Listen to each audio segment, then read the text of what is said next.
Hello, Barb. Hey, We're back how from, you doing? I'm good, thank you. We're back from Knit City, Montreal. Have you completely unpacked? Yes, I would say I've completely unpacked. I've done laundry. Um, kind of. I didn't put everything away though. I was waiting for you so that we could kind of talk together a little bit about what we got at Knit City. The swag, the stash, the collection. It was Yes, it was tough though, right? I mean, there were so many amazing vendors there. It was really hard to decide, how to spend the yarn budget. yes, it was. Well, there were so many things. I mean, you could have, you could have gone really crazy. A lot of people did. Yeah, I think that was the fun part too, was watching what everybody was buying and what they were making and um, the whole just absolutely. chatting to Yeah, everybody. agreed. Agreed. Yeah. So, What was your most fun moment?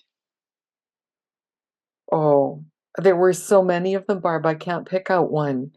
Hmm. Um, no, I really can't. But the shopping was so much fun. So that was really so let's show people what we got. Well, you got a book there, Barb. What's this book? Yes. Well, I picked up a souvenir book.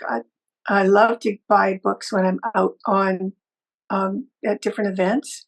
And this one is Mittens of Latvia from Maruta Graz, Maine. And inside, Cynthia, are hundreds, literally hundreds of mittens from Latvia. There's 178 of them. And they're from all sorts of different regions, the Western region, the Northern region, Eastern.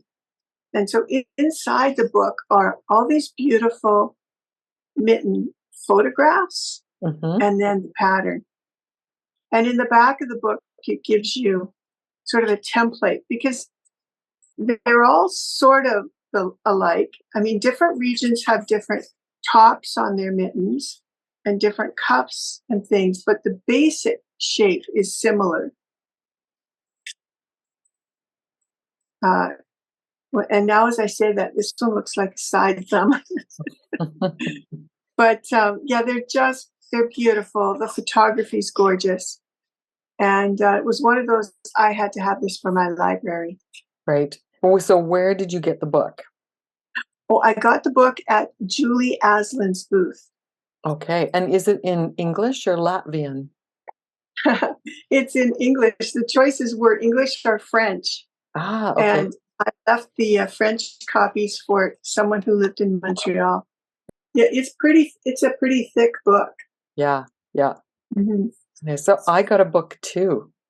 Yes. Show me Yeah. your book. All right, here we go. So I got this new book by Amy Gill. This is Neons and Neutrals. This is her new book, and I'm really excited about it because one of our favorite designers did a design for her, but I also got it signed. Isn't that Isn't that nice? lovely? Yeah, so Yeah. this is a hardcover linen bound book, and look, here's Aliquo, which is a design by Susan Chin, who is one Mhm. of our favorite Edmonton designers. And you and I actually tried these on when we were at Knit City Montreal. So that was really fun. So the book it's hardcover bound. It's got a nice little built-in bookmark. And it's really nice, but I think all the more special because I got Amy Gill to sign it for me. So I'm, Right. you know, kind of happy about that. Yes. And Amy brought all the garments from the book too. So that was really special because you could have a flip through and have a look at them Yeah, really up close and see, what they look like from the right side and the wrong side and yeah, yeah. seaming and different things like that. It was great. Well, and she knew exactly which fiber went with each design, and she was there recommending replacements or yarn substitutions. That was really cool. Now, Yes. speaking of yarn, shall we take a look at some yarn? Sure. You Yeah. start. I have You to want pull me to some out of my start? bag. Yeah, yeah. You go ahead. You start first. Okay, let's try this. So I've got, well, one of the places we went to at Knit City Montreal was this one, Long Way Homestead. And this is the booth of Anna Hunter. She's also selling a book called Sheep, Shepherd, and Land. So I have that book, but only in the electronic version. Anyway, we each brought some yarn there. She specializes in homegrown breeds of yarn. So this one is the Coopworth DK, and this one she calls LBX. And I don't know what that is. I think it's a blend. And so the Mhm. L and the B and maybe the X stands for combination. So I don't know exactly what sheep fiber it is, but I just think these two colors are going to go really nice together. Okay. I got Long Way as well. Hmm. And this one is called LBX 2-ply DK. Yeah, the colorway is, well, not so much the colorway, but what it was dyed with is written on the back of the label. So this orangey coppery one uses Kutch, Yeah, and the green one that I got is indigo and onion skin. right. So she's Yeah, doing all organic dyes, which is really nice. that's right. I Mhm. got two of these, and you got one of the same one, only a different dye lot, I feel like. Yeah, Do you remember? they're all a bit individual. Yeah, for Yeah. sure. Yeah. And I got two of these because I want to do that pattern in Katie. Those were these book, the one Mhm. of the little overalls. Yeah. Yeah. So And I we found it didn't really take very much yarn, did it? So two no. skeins will do it. But we'll talk more about that on another podcast. I'm going to show off my yarn therapist yarn. We went to another booth called the Yarn Therapist, and I'm going to blame Kate Atherley completely for this purchase because Kate Atherley showed me some of Jennifer's. So the dyer is Jennifer Thiel or Teal, and she does these gradient yarns. And not only is this gradient, but it's dyed to be worked into the top of a sweater. So you'll get more color as you work to the inside of the ball. So as you're with, if you start this ball of yarn at the top of the sweater and work it down through the yoke, the stripes get wider so that on your sweater they stay about the same length all the way through. And so I got this rainbow one, and then Jennifer helped me pick out a nice contrasting color for the rest of the sweater. So I've got this kind of dark indigo to go with it. So that's from the Yarn Therapist. She does a lot of beautiful self-striping yarns. And I did this in a DK weight. The recipient, it's a surprise, so I'm not going to talk too much about that. And I'll switch over to you, Barb. What have you got there? Um, that's beautiful. The yarn therapist. I restrained myself and saved myself for Biscott yarns. Cynthia and I went and to the booth and started touching sweaters that were made from this yarn called granola. This is a newer base for Louise from Biscott. She has her own collection now of yarns that are sort of there's some of the bases are similar to the Biscotti line, and others are different. They're more of a, I'd say, a fashion or a neutral palette designed for garments. And Louise has been doing amazing things with this yarn and the other yarns in her collection. Mm-hmm. So I'm going to make, I'm using this yarn to make Ann Bud's, a sweater in Ann Bud's design class that's coming up this fall. Yeah, So I've not swatched yet, but I'm going to. I've got 5 or 6 skeins of this color. that's your main color. Yes. And this is granola. Did you talk about what it's made out of? The fiber content?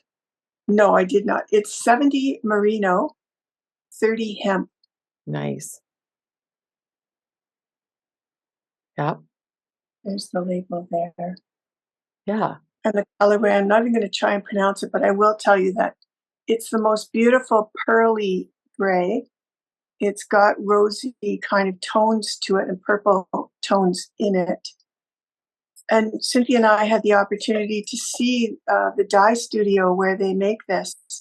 And they have a whole wall of dyes. I can only imagine that they do all sorts of special magic when it comes to dye recipes.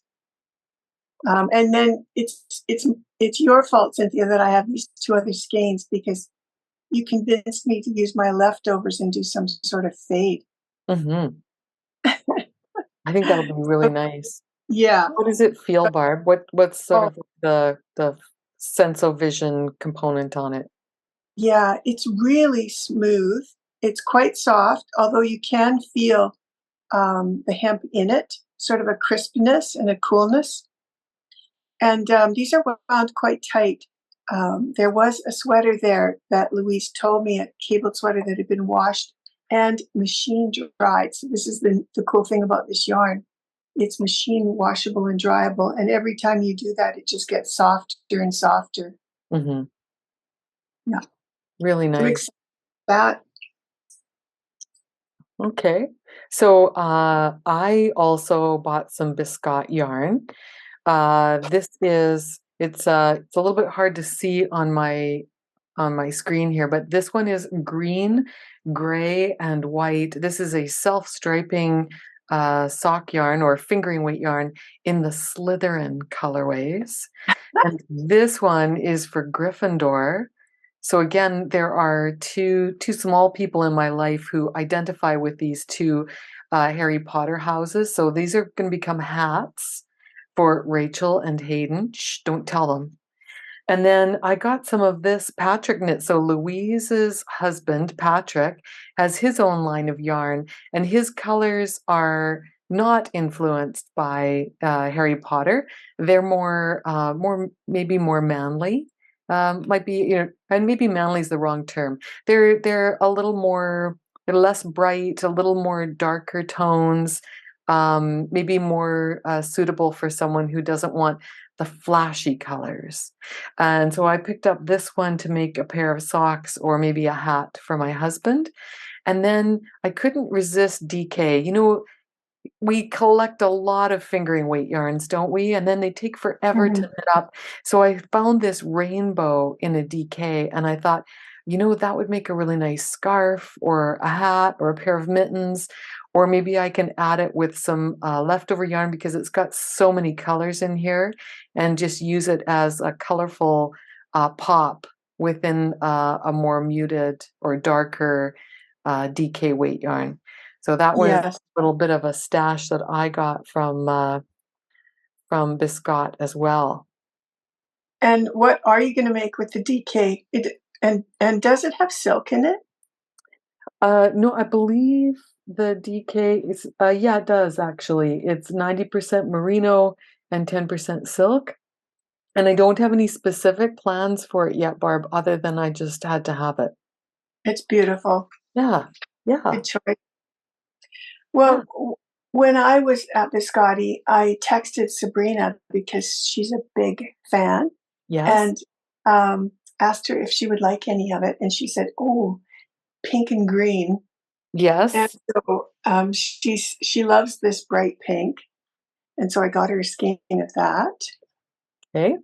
Oh, yeah. It's kind of blowing out a bit on the camera then, Is but it? that's okay. That's what pink does on a camera. There we Yes. go. This is a very, very hot pink. It's almost, I'd say, almost neon. Mm-hmm. And this one is very bright as well. It's blowing out a bit on the camera too. This is more of a spring grass color. Right. And then I couldn't stop there because they had on the shelf this little palette of greens that was so appealing. So I Mm-hmm. these up for Sabrina. I think she's just gonna love them. That's You gorgeous. know, Are those 100-gram skeins or 50-gram skeins? this is 100, and these are 50s.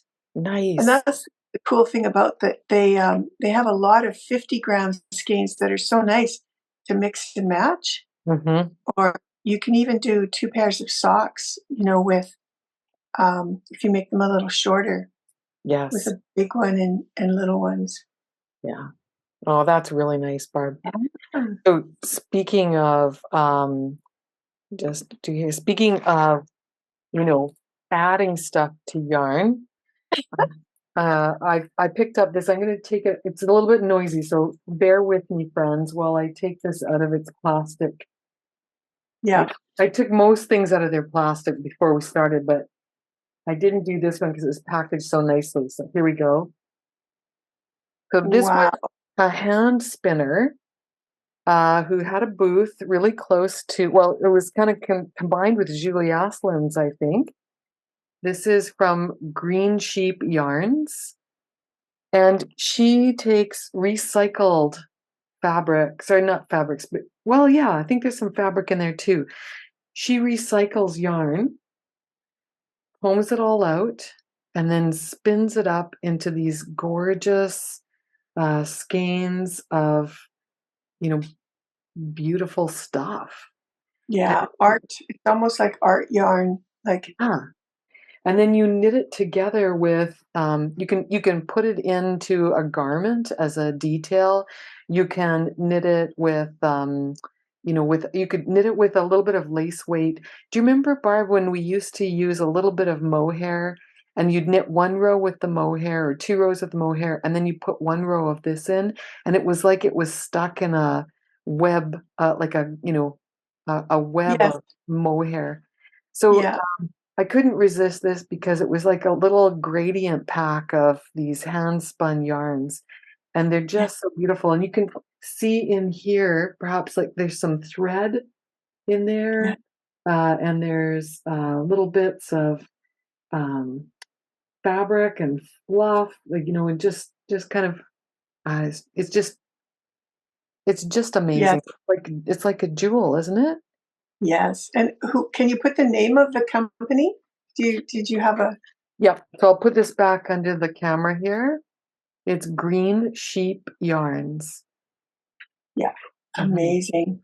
And She there's had a whole one. display of it, and then she had scarves too, where she had taken one of the colors in the hand spun in a plain yarn Mhm. and did a scarf with it. It was just Yeah. gorgeous. And A shawl, I think was. while I have the camera's attention, I'm going to show you this as well, because we also picked this up at Julie's booth. And this is the one Julie gave us as a gift to give away in the podcast. This is so cool. Share your story in the comments below about the very first time you tried painting and what you painted. We'll pick a random entry to receive this gift from Julie Asselin.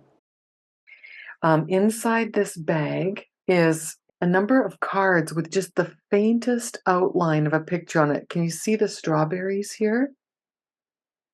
Not too much. Well, maybe, yes. Yeah, Because it's really faint. yeah, So these are strawberries. There's a sunflower. right. And so these are drawn very lightly on these cardboard pictures. So you can paint them. Paint them in. Here's a picture of mushrooms. And there's a paintbrush. And there are these beam paints. So this little palette of paints, they're watercolors. They're done with natural inks or natural pigments. So it's all really natural. Here's the name of the person who is the illustrator, Catherine Pelletier. And this is a little bit about the indigenous plastic-free watercolors and what each of the colors are made with. You get a paintbrush, and Julie has included a little bit of yarn. In every kit is different. You get a little bit of yarn and a sewing needle, so you can embellish on your card stock, or you can, you could glue it down. And this is also, this card that it's on is also a recipe. So Isn't that amazing? what a lovely little kit of ingredients all in a nice little drawstring bag. So we're going to give this away on the podcast a little bit later, but if you wanted to order these, I think you can get them from Julie Asselin as well. What are you going to Yeah. show us next, Barb? Well, I just thought while we were talking about biscuit, I would just show my basket. So this Oh, one yes. I back up for. Louise had these beautiful totes. They're made by a company called Out of Africa. And this is just a wicker bag with leather handles.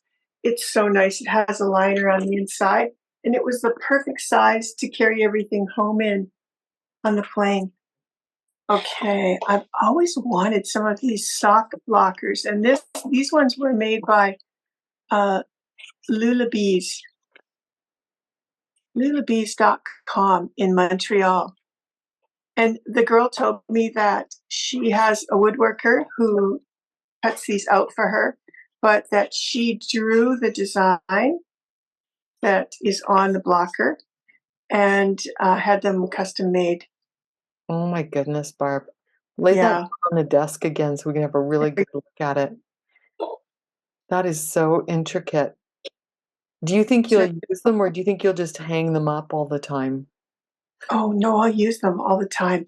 And they're very thick too. I don't know if you can see this, but yeah, this is like a quarter of an inch thick. There's different layers of wood in here. And then she's lacquered them all by hand so that you can put a wet sock on there without worrying about. Right. Okay, Oh, back to you. all right. Well, speaking of handmade things, I thought I got some fun stuff. This was a company called Belles Bouclettes, I think. And this was a woman who had her own flock, and she put together these lovely, lovely assortments of fiber. But we kind of fell in love with this one, which it has some locks in here, some mohair, some mohair roving, and some mohair locks, and then a little bit of stellina. Isn't And that stellina is just sparkly and fun. So we thought we might use this in a tapestry weaving. I also have some teal blue in here, and again, it's locks and roving and some stellina. Or, if we don't use it in a tapestry weaving, I might just put it on my spinning wheel, because I also got this little cool tool. It's a distaff for spinners, and what you do is you wind your roving or your bat of yarn on this part here, and you put it on your finger to keep your roving nice and neat, so that you can draft your yarn while it's not, you're not trying to drape it over your arm or your wrist or lose it on the ground. So this is just a little, kind of like think of it like a spindle. That's what a distaff is, for your fiber that you can use while you're spinning. So I'm going to give that a try and see if I can figure out how to use it. But I just thought that was kind of a really cool tool. yes. Speaking I of love the tools, colors that you picked too. yeah, right? Like these go so Yeah. nicely. I mean, really, gold goes with everything, doesn't it? Yeah, Yeah, pretty much. Yeah. yeah, yeah. And you got something to share there, Barb? Yes. Okay. So one of the things that I was looking for was black, hand dyed black fingering weight yarn. And I have a kit from this company, Art Fill, that I've had for quite a few years from one of the conferences that Cynthia and I went to. I have a whole box full of minis that I thought I would use maybe for gnoming this year. But I thought, oh, I need black. And I got 2 skeins of their merino nylon, which is so soft. So I'm excited about that. That'll go nicely with my other yarns I have from Artville. And what have you got up there? Kind of like, oh, I don't know, piece de resistance, if I can say that, because we were in Montreal. This is mud. It's a leather maker from, I think it's Sweden. It's definitely Scandinavian. And my sister bought me this. It's so beautiful. It's a needle case. And I just unpacked it. I haven't put anything in it yet, Barb. But Oh, look you at have, all this space. God, so there's yes. room in here for double pointed needles or interchangeable tips with room behind for the cords. So you can put all kinds of needles or tools in here, crochet hooks, whatever you like, a little slot for each one. And the nice thing about leather is that if you put something in here, the leather will, stretch around it. So you end up getting your own custom sort of fit um, piece in here. There's a Mhm. bigger slot here at the end that again you could put cords in, or you could put, you can keep your mud tag in there, and little pockets back here.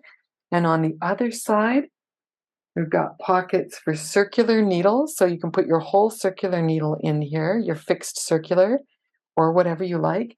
And then there's a zipper that opens up so you can put other longer needles or things back inside the case.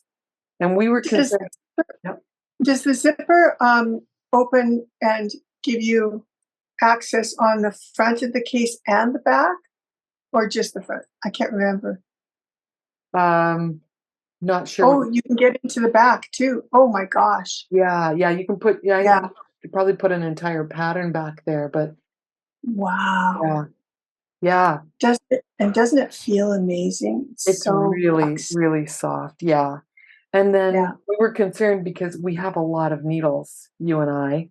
And so we Hmm. said to the person that was the salesperson that was there, who's really good, like, will it fit all my needles? And she said, yeah, there's two little snaps here. So when you put it in the less wide snap, look at all the space you got. Yeah. You can really put a lot of stuff in there. So I haven't put anything in yet, but I am really looking forward to putting that together. It's beautiful. I'm glad you got it. Yeah, me too. It's Mhm. really nice. You kind of sometimes we agonize about those kinds of things, and Mhm. um, what do? You just you just go for it. You do, Cynthia. Yeah. And I don't even really crochet, but you've been going on about those furl crochet hooks. And so I had to get one of those. I picked up a teak one that was a smaller size. This one is like a 3.5, which I'm always looking for a smaller crochet hook to, do a crochet cast on, Hmm. um, or even, I use crochet hooks to help me weave in ends. I'll Hmm. pull an end through several stitches. And this one, oh, it's amazing. It's so light, Yeah. fits in your hand so well. Yeah, I'm gonna add mine in too because I got an ebony one. Keep Hmm. yours in the window there, Barb, because Oh, I've got the spotlight on both of our crochet hooks. There we go. So I got an ebony one because I thought that was, it was kind of cool, but they're so light, yes. right? Like The it's, shape. How do you hold your hook? Like that?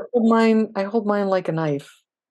Yeah, me too. I Yeah. hold mine kind of in my hand like that. I know some people hold it like a pen, but I've never Mhm. gotten into that. So either I think this is kind of designed maybe for people who hold it like a knife because it fits inside your hand really nicely. Mhm. Yeah. They're But if you so did hold it smooth too. like a pen, yeah, that the barrel sort of sits um in your hand nicely. So it's kind of balanced if you did hold it Yeah. this. Yeah.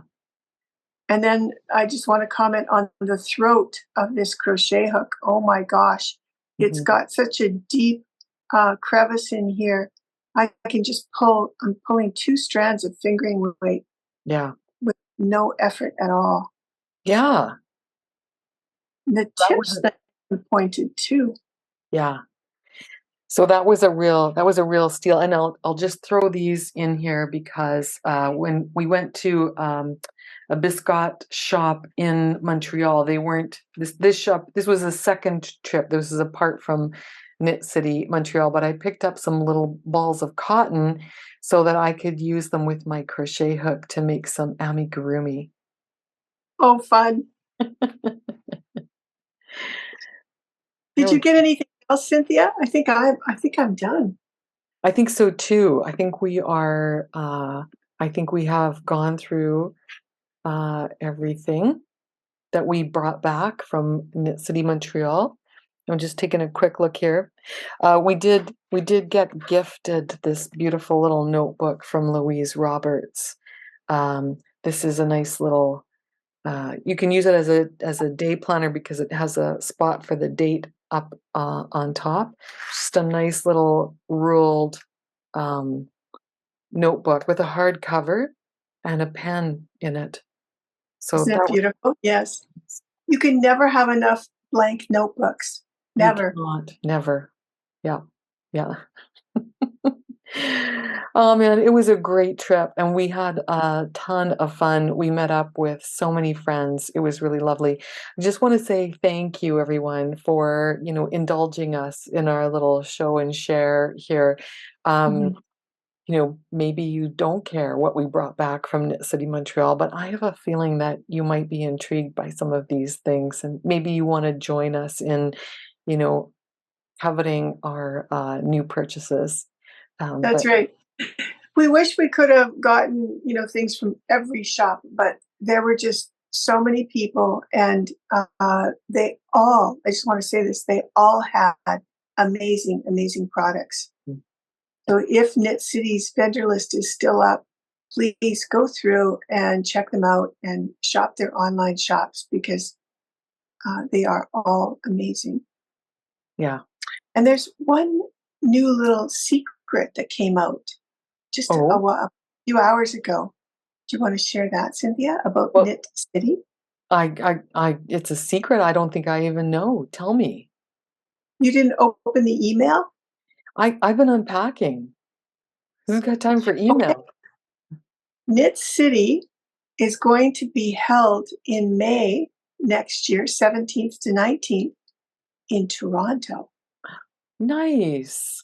Nice. So that'll be their third province. They're still doing the fall festival in Vancouver, Yes, then next spring in Toronto. yes. So, Torontonians, look out. Knit Mhm. City is coming to your city, and Barb and Cynthia have got to be there, Cynthia. All right. Schedule it in the calendar, Barb. Definitely. Okay. Yeah. All And right. if you've never been to a Knit City, we really encourage you. It's just the most fun, I think, Canadian festival. So well attended by vendors and um, customers all from all over. We hope that you one day get a chance to go to a Knit City near you.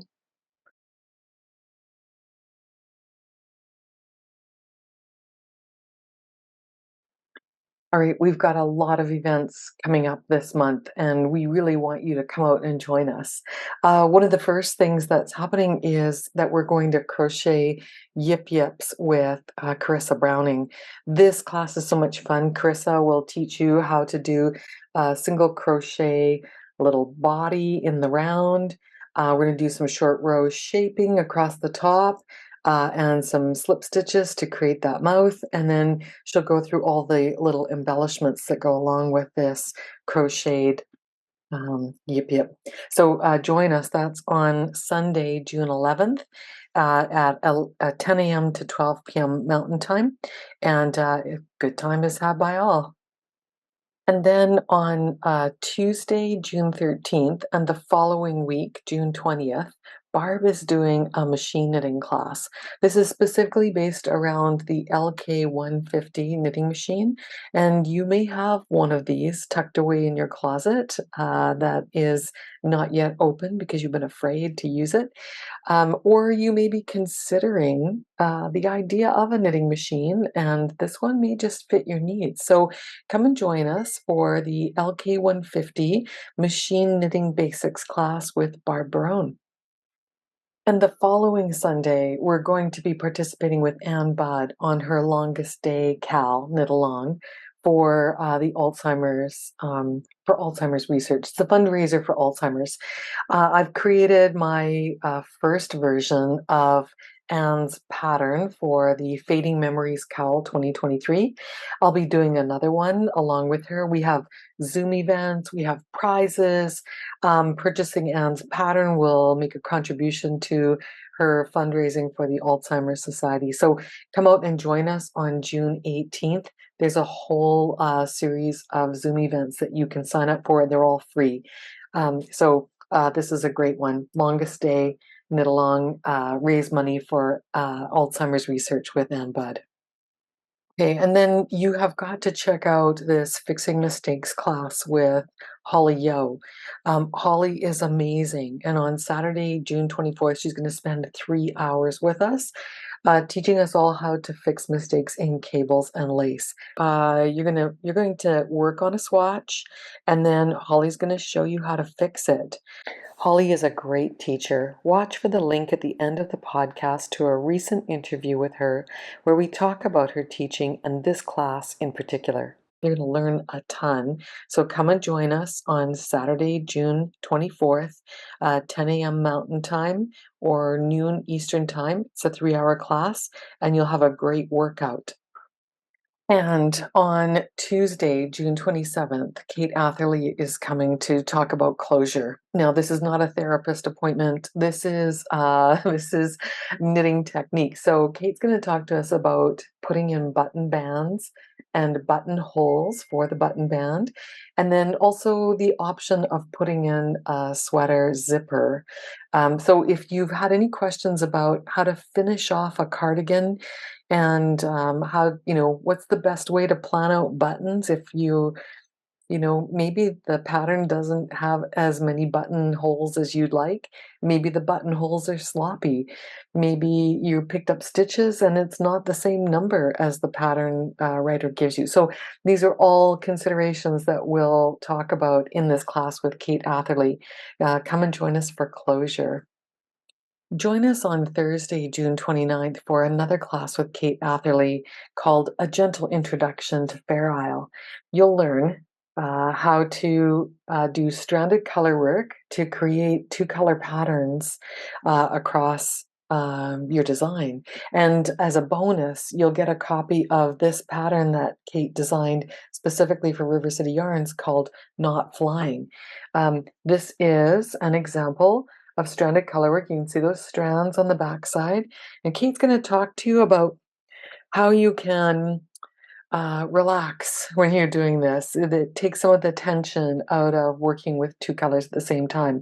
She's going to demonstrate how to hold them in one hand, like in your right hand, how to hold both colors in your left hand, how to hold one color in each hand, and tell you that it's okay for you to decide for yourself how you're going to do it. So come and join us for a gentle introduction to Fair Isle and see what Kate can tell you about this really picturesque type of stranded color knitting.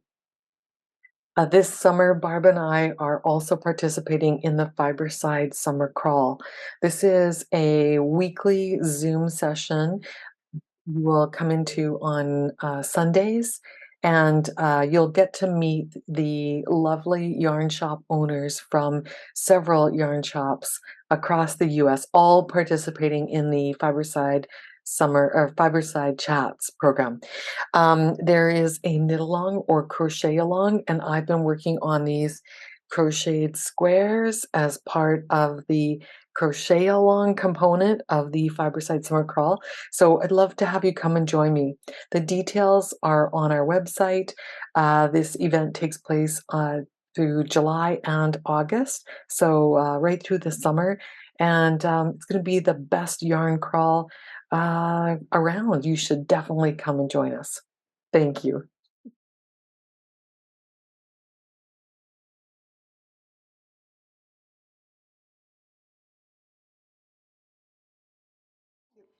Hi, welcome to Ancient Arts. Cynthia, look, here we are. We're in Ancient Arts, brand new store in Calgary, Alberta. What's your address? 607 Manitou? Manitou Road.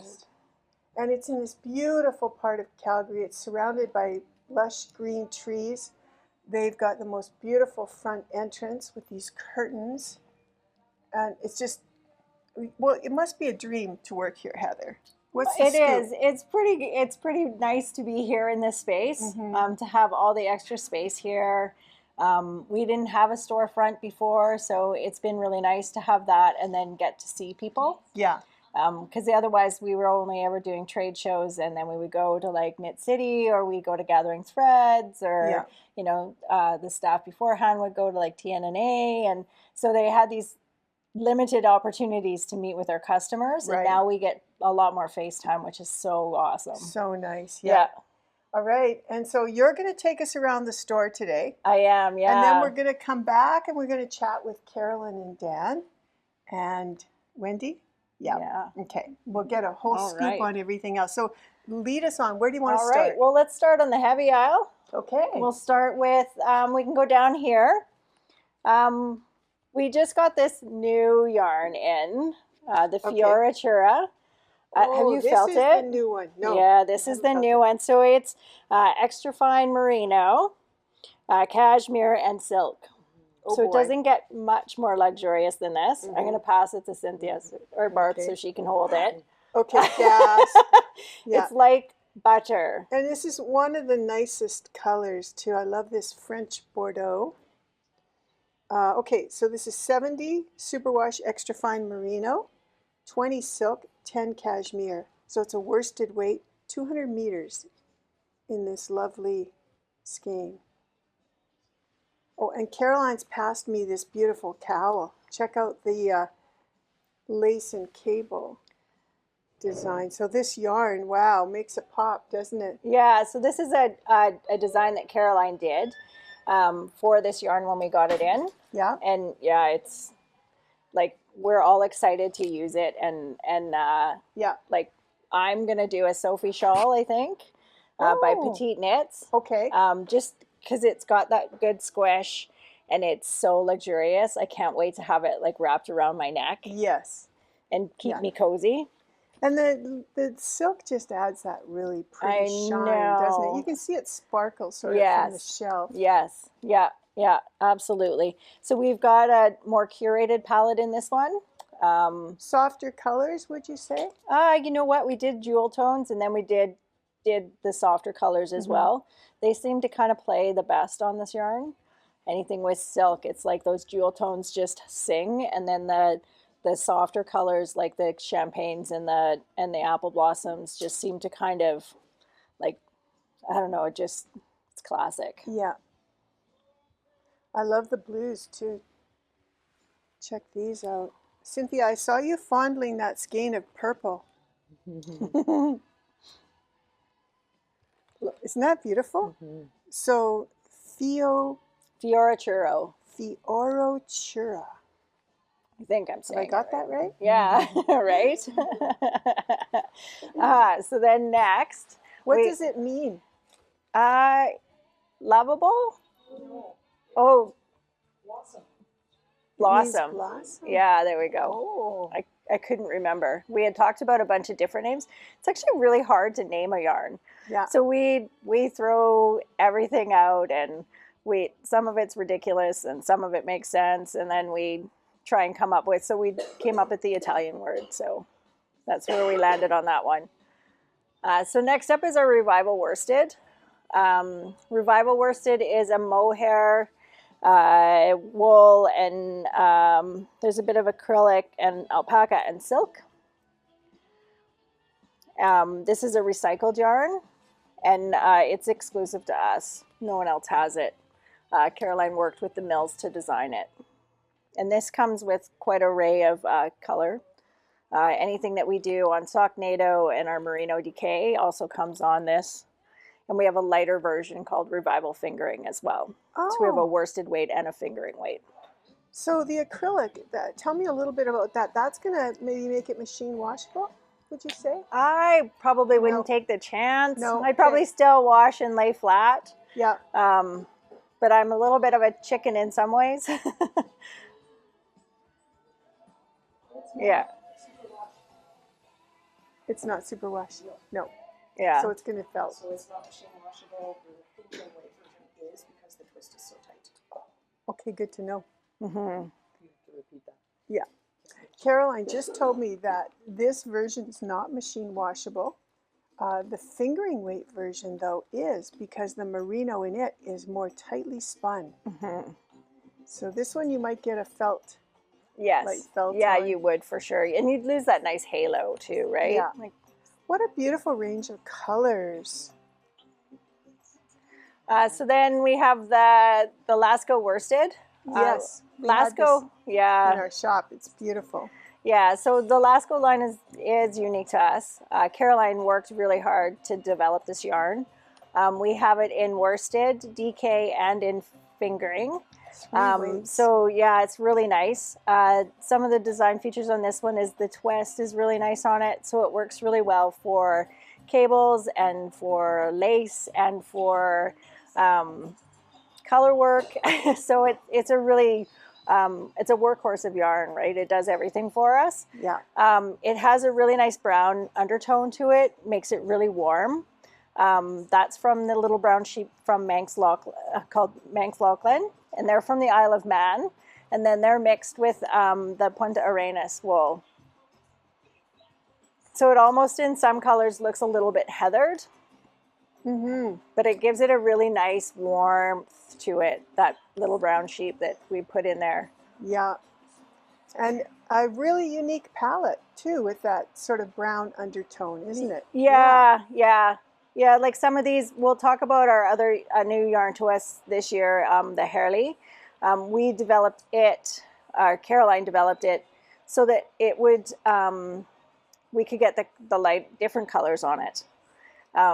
Because is it a white base? Yeah, it's a white base. So then that gives us the opportunity, and it expands the colorway that we can get on it. Right. So you could have like a light version of Bordeaux with the Holli and a dark version with the Lasco. Yeah, I'll show that when we get to the other side, because Okay.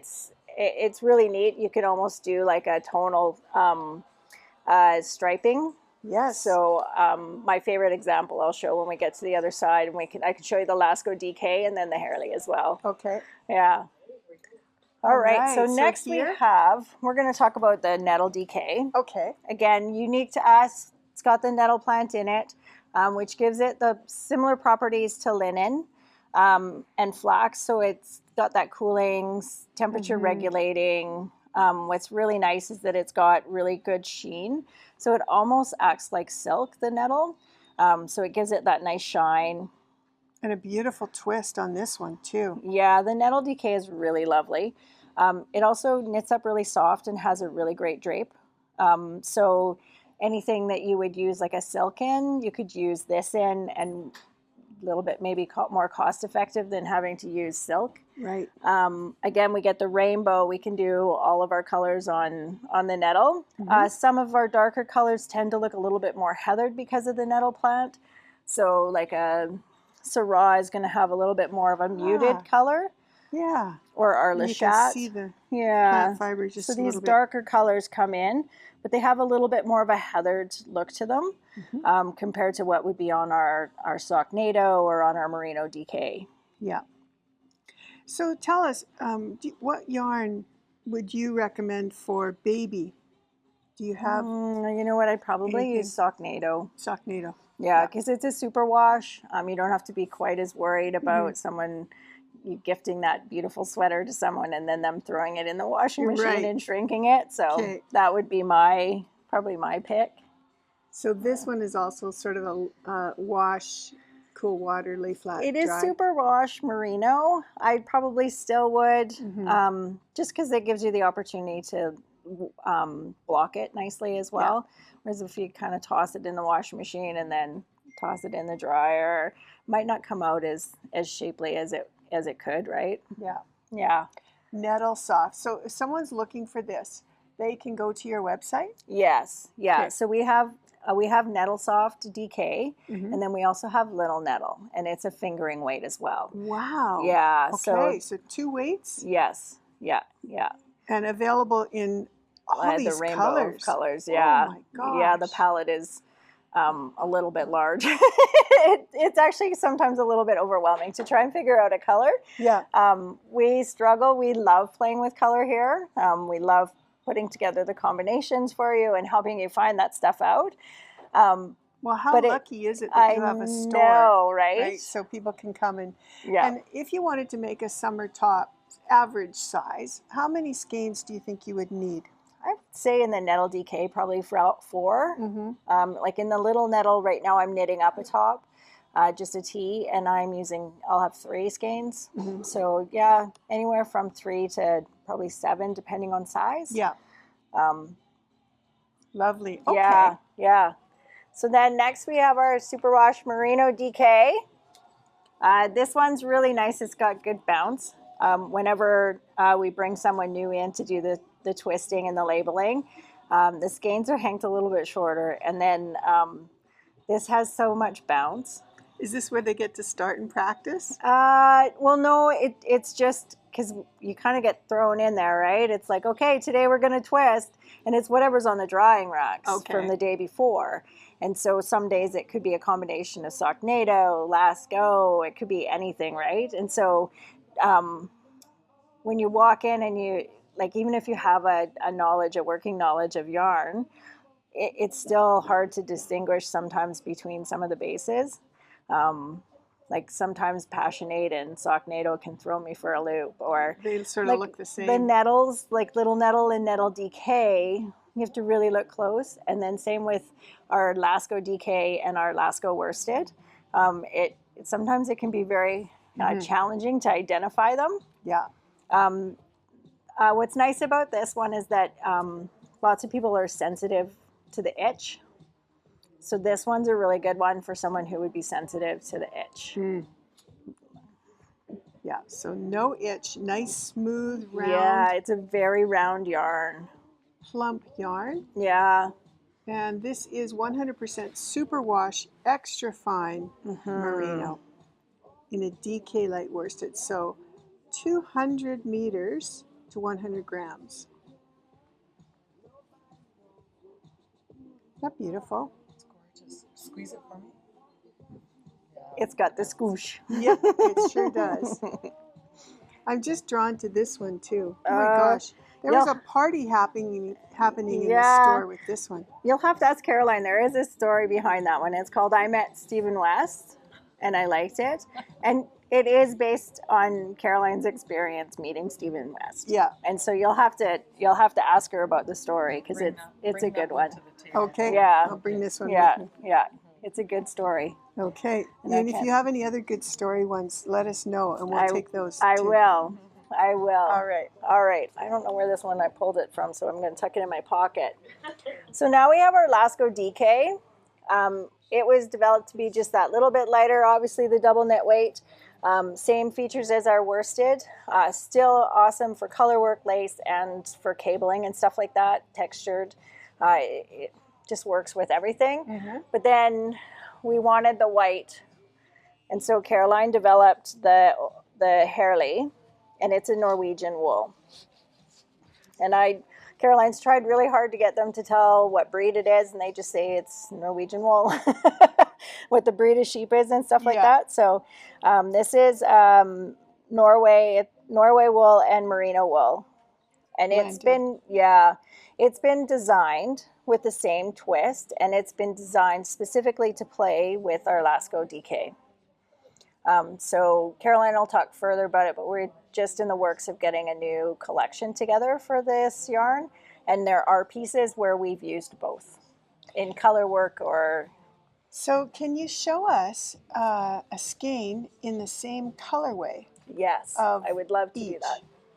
So I have her side here, and then I have her side here. Aha. And there's your tonal striping. Yeah. So you can see this one's more muted, just a little darker. This one's brighter. And so this is on the white base, Yes. and this is on the Yeah. natural base. Yeah. Do you have a skein of natural in this? In the Yes. Lasco? So our natural in Lasco is called Irish Linen. Right. And so that's our base color for the Lasco DK. And this is our base color for, Right. so this is where we start, and then we can put these other colors on top. There you go. So if you're going to dye this one, here's what. Look at this nice Here's what they look combination, like. hey? Isn't it beautiful? Yeah. Yeah.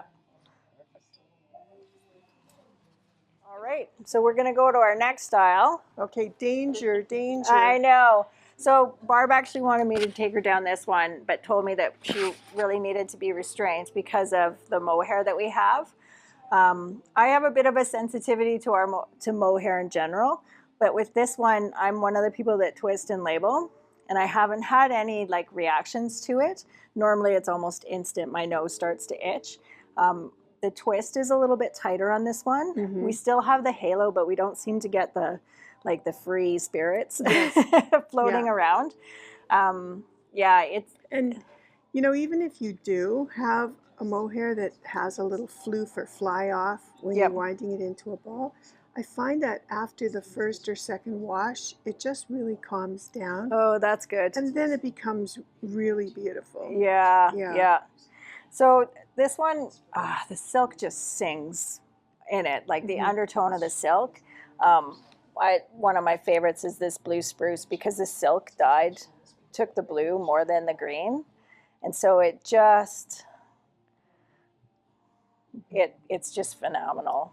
Heather, you were telling us about a love note Yes. that you saw. So Leanne of Nitty Stew, I think is her podcast, she did a love note and she did a really dark green, like a dark green blue, similar to our old growth forest. Old growth It was a forest. yarn that wasn't ours, but she came in and she was between this one and cypress, and we talked about it, and I said, you should do it with this one, and she did, and she brought it in, like, I don't know how she knit it so fast, actually, and it was just beautiful, beautiful. So, I guess So this yarn is called delicacy. Delicacy. This is delicacy. and it's also available on the website Yes. in Yeah. all these gorgeous, gorgeous colors. Yeah.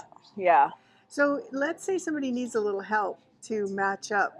Do you do any sort of color consultation? We sure In the can. shop? Oh, in the shop, that's Mhm. my favorite thing to do. Like Emma also is we love to get out here and we love to play with the colors.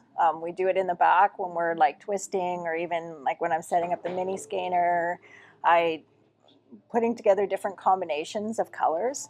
And we try to like push outside of our envelope too some days, because we all get kind of stuck in our color stories, Mhm. and it's hard to shift them sometimes. Yeah. And so we do try to kind of play with those colors and, you know, pull a skein here or pull a skein there. That you But might it's- not otherwise I- take. Yeah, or customers have done some really amazing combinations, and we actually take pictures of them before we ship them out. So there's times where we have someone put together an order, and we'll be like, wow, and we'll put a little note sometimes on it that says like, can you share with us what you're gonna make, because this is awesome, right? Yeah. So And then that same combo goes into your bag on the way home. right.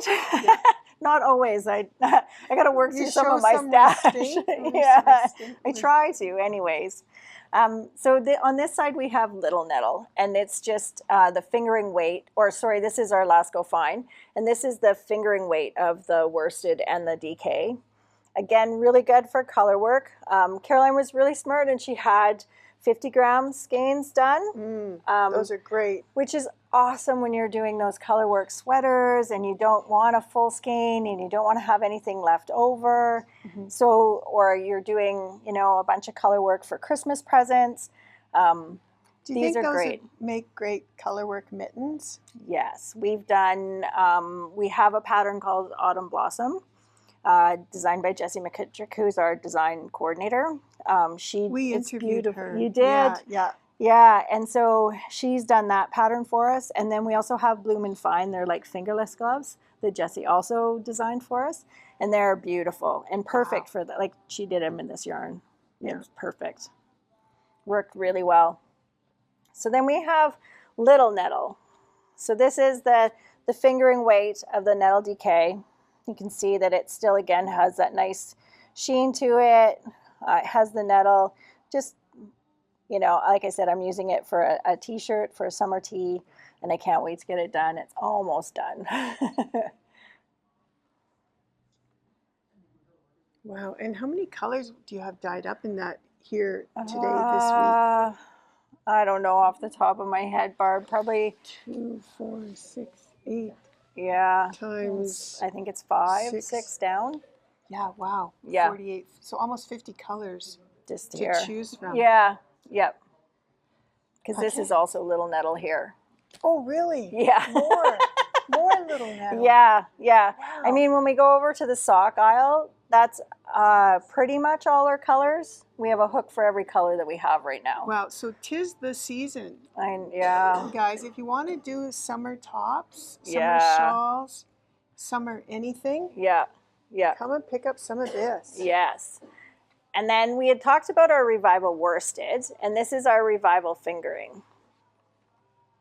Nice. And so tell us just a little bit about why this is so special.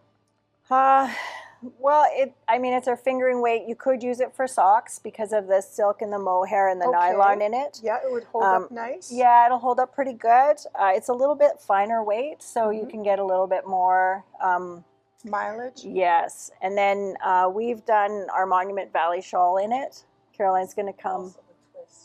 And the twist is tighter, so we can use it for, it's a bit more durable. Right. Whereas with the Revival worsted, it's a looser twist. Yeah. So and would you have used it in this piece here? I'm not sure it was in this one, but I can grab the shawl. It was? Yes. Yes, it was. Oh, Caroline, move it. She's telling my gosh. us. Yeah. So there you go. So maybe for, warps, this would be lovely with that nice tight twist. Yeah. And weaving. And then we do have a pattern, the Monument Valley, our shawl, the Monument Valley shawl. And it uses it? Yes. Yeah. And so we had fun. We did do a knit along, gosh, was it last year or the year before, with our Revival fingering, and we put together some kits for everyone to try out. Nice. And it looks like you're selling kits too.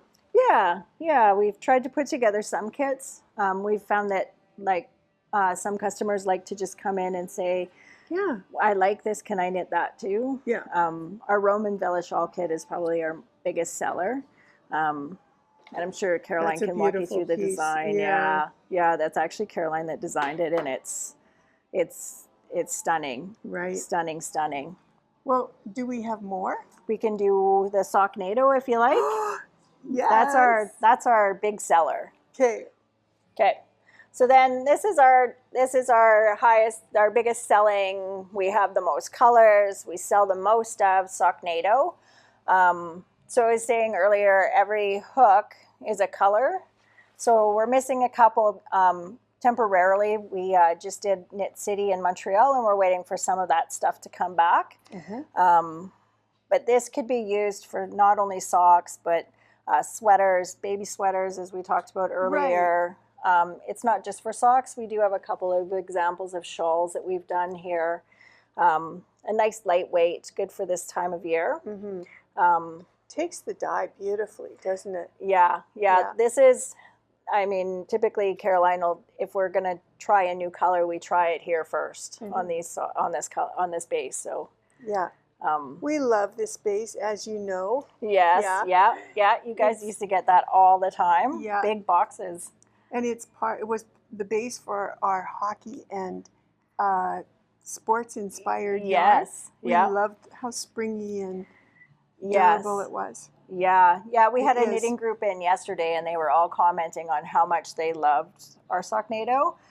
Some of them obviously had projects that they were working on using other yarn. Yeah. And they just kept going back to, but we just really like this one. We want to hear the story from Caroline about how she developed this yarn. Remind me to ask her. Yeah. Okay. Yeah, I mean, Caroline's the mastermind behind all of our yarn. Most of our yarn, if not all, is unique to us. We might have one or two exceptions, but the rest are things that Caroline has worked very closely with the mills with specific purposes in mind, and very deliberate in how she's developed them. Do you have this all filed alphabetically? Yes, these ones we do.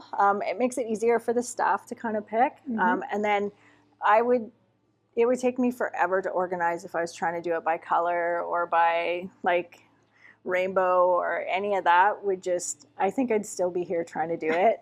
And that we moved in December. So I'd still be trying to go, oh no, I can't do it like that, or I got to fix this one. So yeah. Oh, and tell us just a little bit about these kits.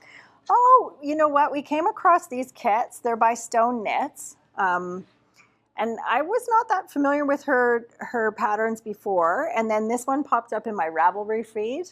And so we did the Herding Cats kits, and they're so cute. But what we did is we took our cat yarn.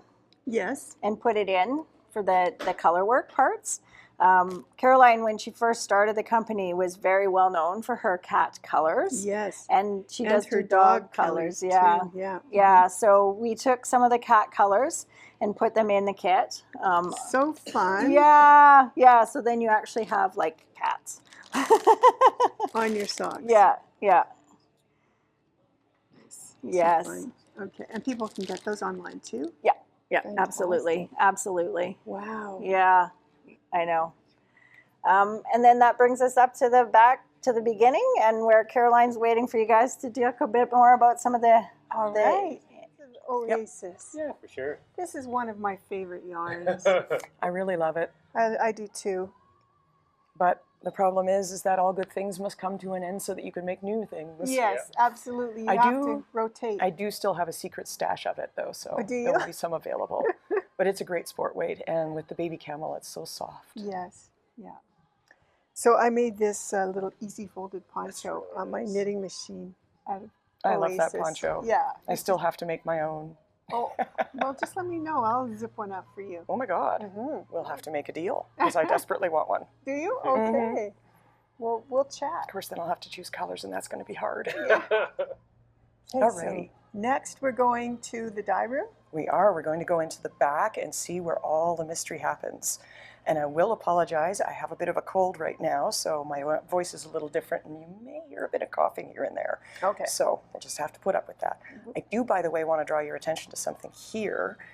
I am passionately fond of Atelier Nekazuki's project bags, and I'm super excited about having a storefront because I can have them here. That's so nice. We know Katie too, and I have a few of her origami folded bags, and one with the long handle and one with the short. They're so beautiful, these fabrics. So is this what you saw when you were in Japan? Yes. This is one of the reasons why I'm excited about it, is that I got to go on the fabric buying expedition with her. So I got to go into the fabric stores, which are super fascinating. One of them is 4 stories tall. And it's a really interesting system because you choose the fabrics you want, and then you tell them which ones, and then they have people who go and pick up all the bolts, and then they have cutters.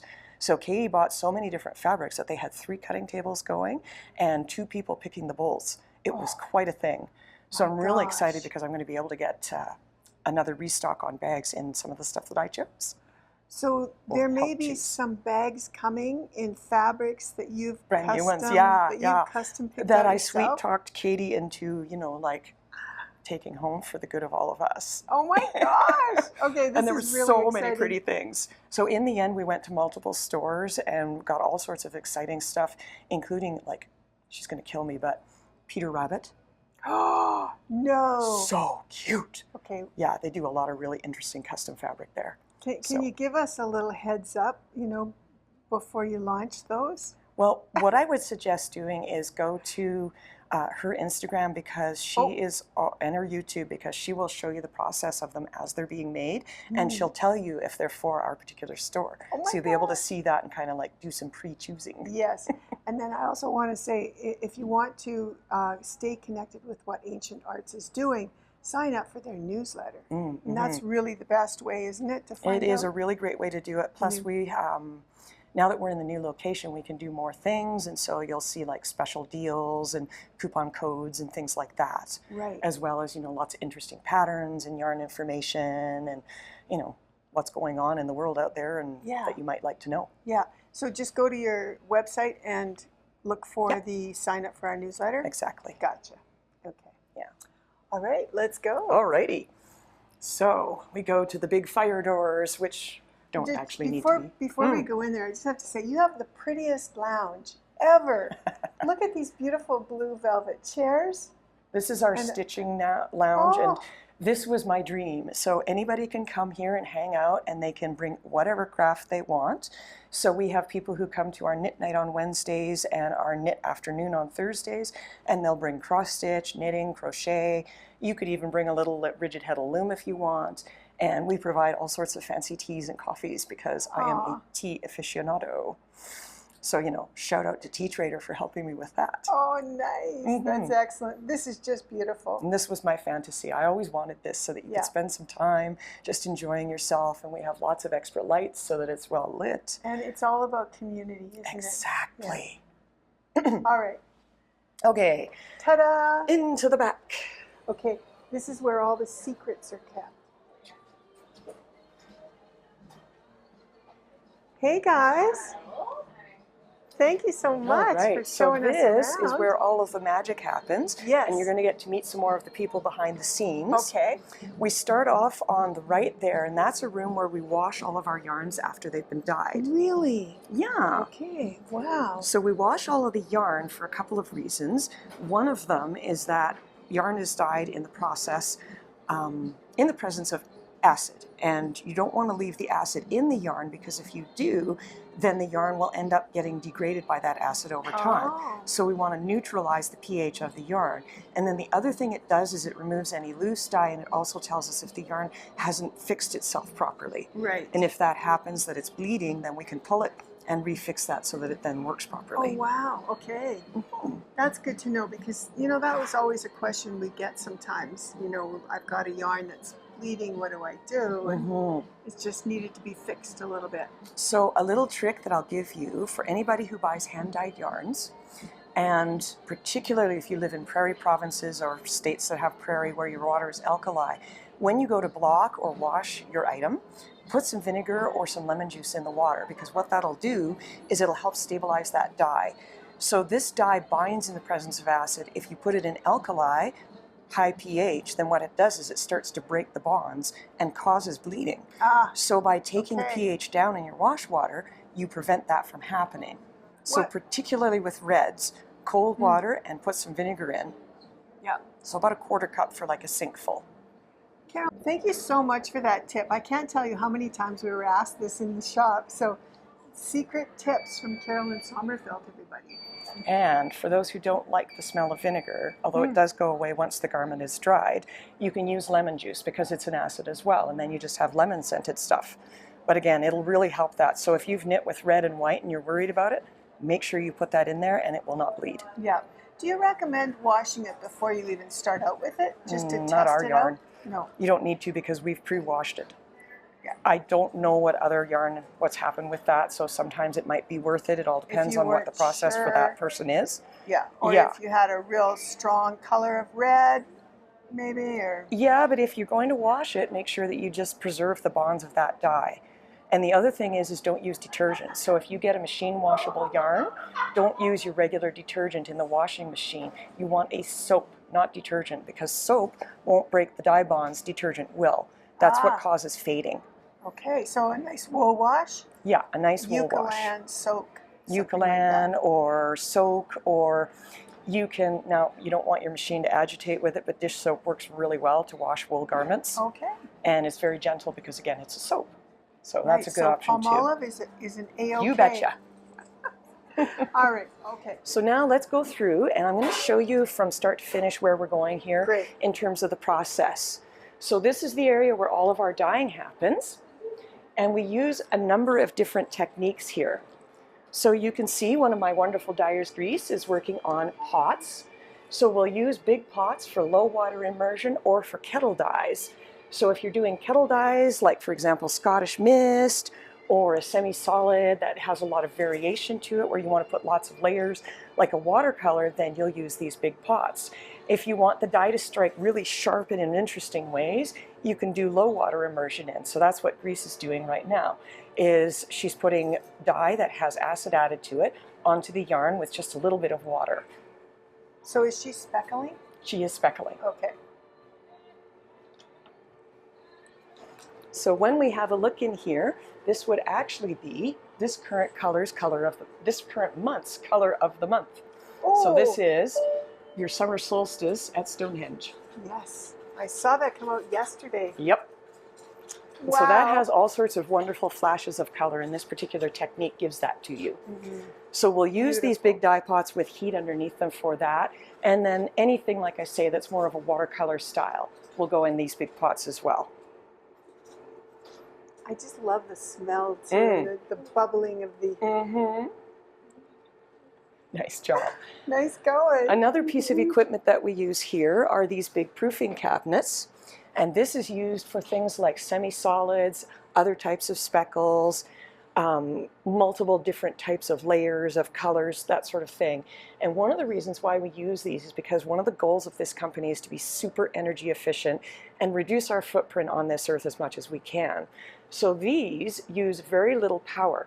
One of these cabinets uses the same amount of power as a hot plate. So we can really cut down. Is there yarn processing inside here? It almost looks like a fridge. So you see there's some pans in there. Oh, yes. And then there's more there. Wow. This one isn't fully loaded yet because we've got some dye demos set up for you. And then we'll be able to put the yarn in there. So those work off of the same energy as one hot plate, and then we use induction burners as well. Again, we're trying to reduce our emissions and so on. So we do water conservation, Nice. where the water in those pots will be used over and over and over because it's exhausted. You don't have to worry about any contamination with dye. Nice. You know, that's a really important part of what you're doing here, isn't it? Yeah. Yeah, it's important to use fibers and wools that are sustainable and good for the environment and for us. And then it's important to do this in a way that's good for the environment, or at least minimizing our footprint as much as possible too. Yeah. And I noticed some of your staff are wearing masks. Yes. So that's a safety measure that you use when you're using particulates. So dyes, we use low impact dyes in terms of what they're not hugely toxic, but you don't want to be breathing in particulates. Right. So when you're putting speckles on, you want to have a dust mask because you don't want those going in your lung. Right. Otherwise, you're going to end up after a number of years with something called miner's lungs, and that wouldn't be really good. Wow. Yeah. So there's a whole safety process that Yes. I'm sure training and things that your staff has to go through as well. Absolutely. And normally when we do dye demonstrations and so on, those pots aren't running because we don't want anybody to end up getting burned. Yeah. Cabinets are safe because they're just warm. Yeah. Wow. Yeah. So what we have set up here is a couple of dye demos. Ooh. And my wonderful dyer Megan is going to demonstrate while I talk you through what we're going to do. Okay, let's So go. go for it, Megan. Let's. Hi, Megan. Hi. Your So the voice will get first picked up color on that me. Megan is going to do here is a low water immersion semi-solid. So we're using a smaller pan here where we add the water in, and then we'll put the dye that's been pre-measured into the water and then the yarn, and then it will go into the cabinet and it will slow cook in there, which means the dye will absorb gradually. It's a gentle process on the yarn as well, so we don't want to boil the living daylights out of it because the yarn doesn't like that. One of the things that's important to us is using absolutely premium wool for the yarn that we create, and so we have to treat it gently as a result. How do you know how much dye to put in? Ah, that's the secret of dyeing. This is where every one of these recipes has been created based on the dyer's knowledge of the colors. And then we write them down and we keep them and we repeat them using the exact same measurements for dye and water and everything in the future so that we can repeat the color in the same way. So Megan, are you following a recipe? Okay.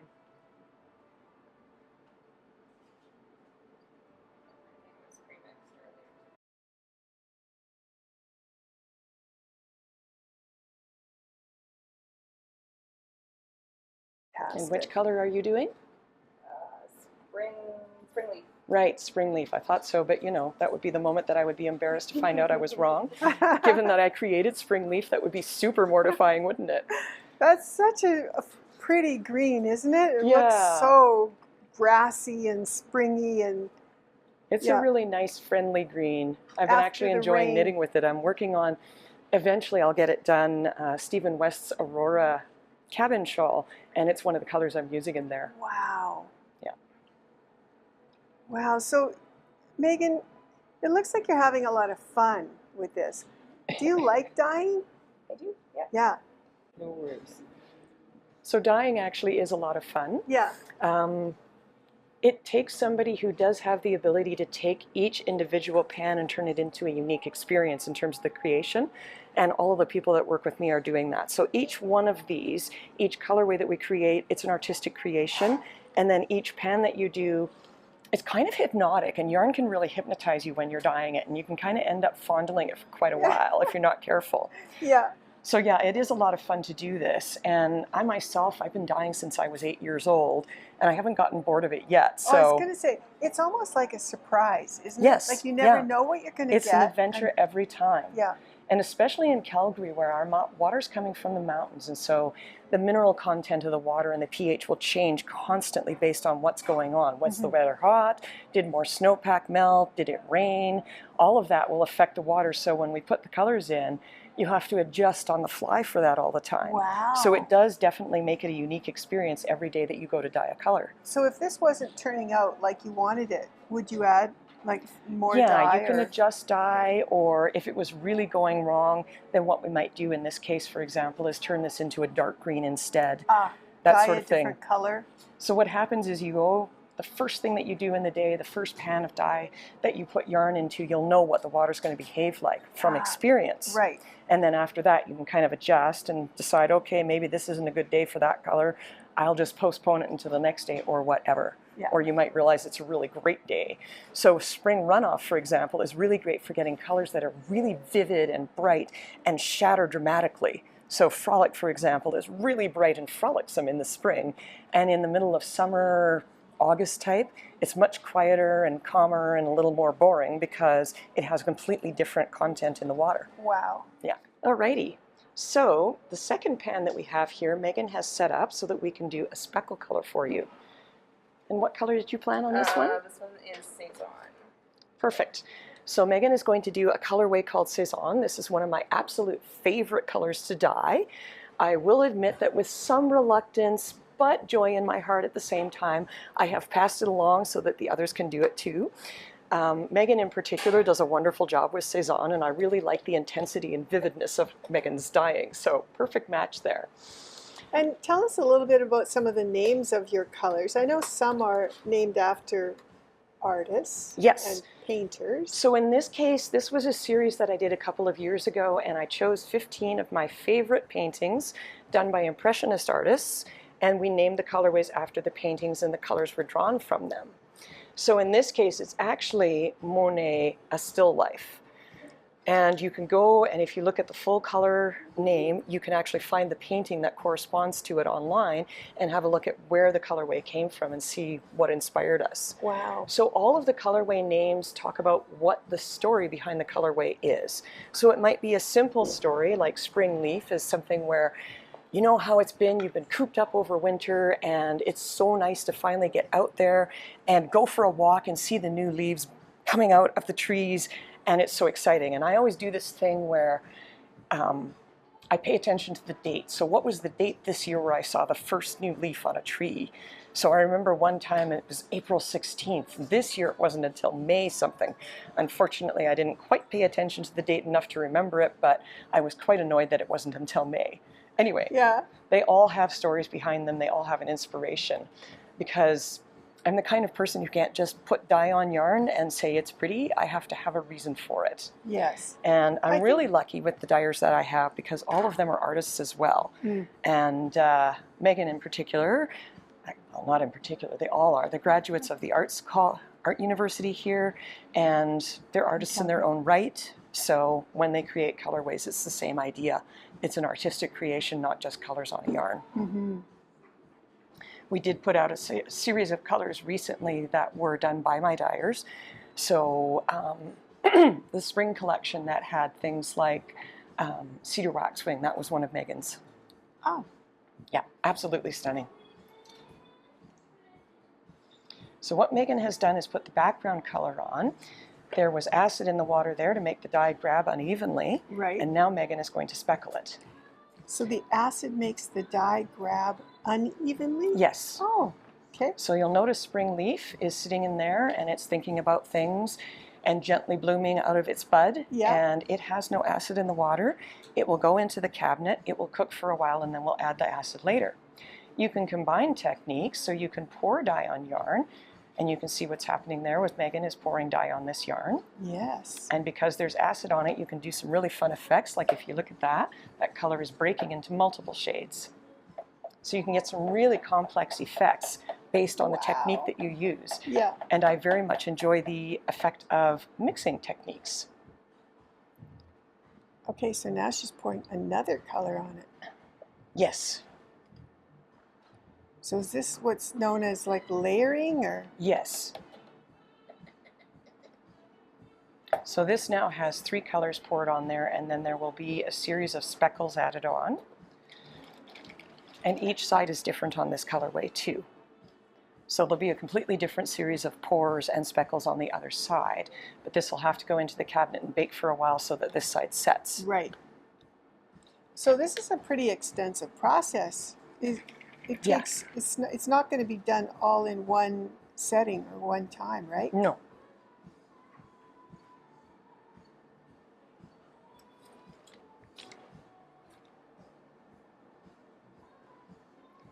So some colorways are more complicated than others. It all depends on what the story is behind the color. Mm-hmm.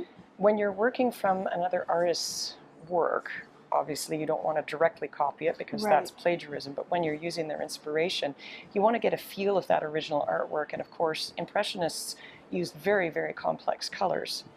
So a lot of subtlety, very loose work, and that's replicated in the colorway here. Wow, and this part is all done by hand, so by sort of by feel, right? Every single skein we Intuition. dye. Yeah. Mm-hmm. It takes a lot of practice too. And it no, not right now. So what'll happen is that these ones will be turned in a few hours.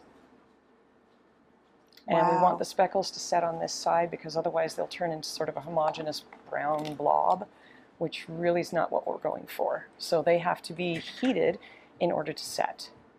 So we use weak acid dyes, and weak acid dyes bind in the presence of heat and acid. Each dye has to bind at a different temperature, but I think the maximum temperature for one of them is 200 degrees Fahrenheit. So you don't want to bring it to a boil. And that's a good thing too, because even a superwash yarn can be convinced to felt if you treat it roughly enough. Mm-hmm. I would know this because I ran some through a washing machine one time in the form of skeins. Oops. So this will go into heated? Yes, so it'll place? go into Okay. one of these proofing cabinets. Yeah. In fact, the one that we opened up earlier.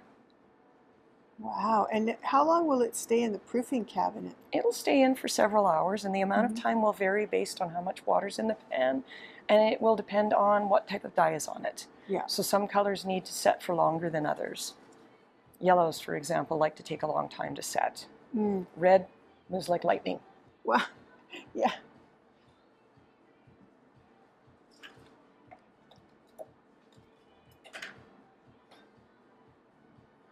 It's kind of like baking a little bit, isn't it? It's very much like baking. You know, and it's kind of funny, I used to love cooking. And then when I went into full-time dyeing, that was it. I was over as far as cooking was concerned. I had to turn it over to my wonderful husband because I'm like, I have cooked all day long. I am now done. yeah. It almost seems like, you know, a cake recipe or, Very much so. yeah, It has the ingredients, it has the amounts. yeah. They're even done in teaspoons.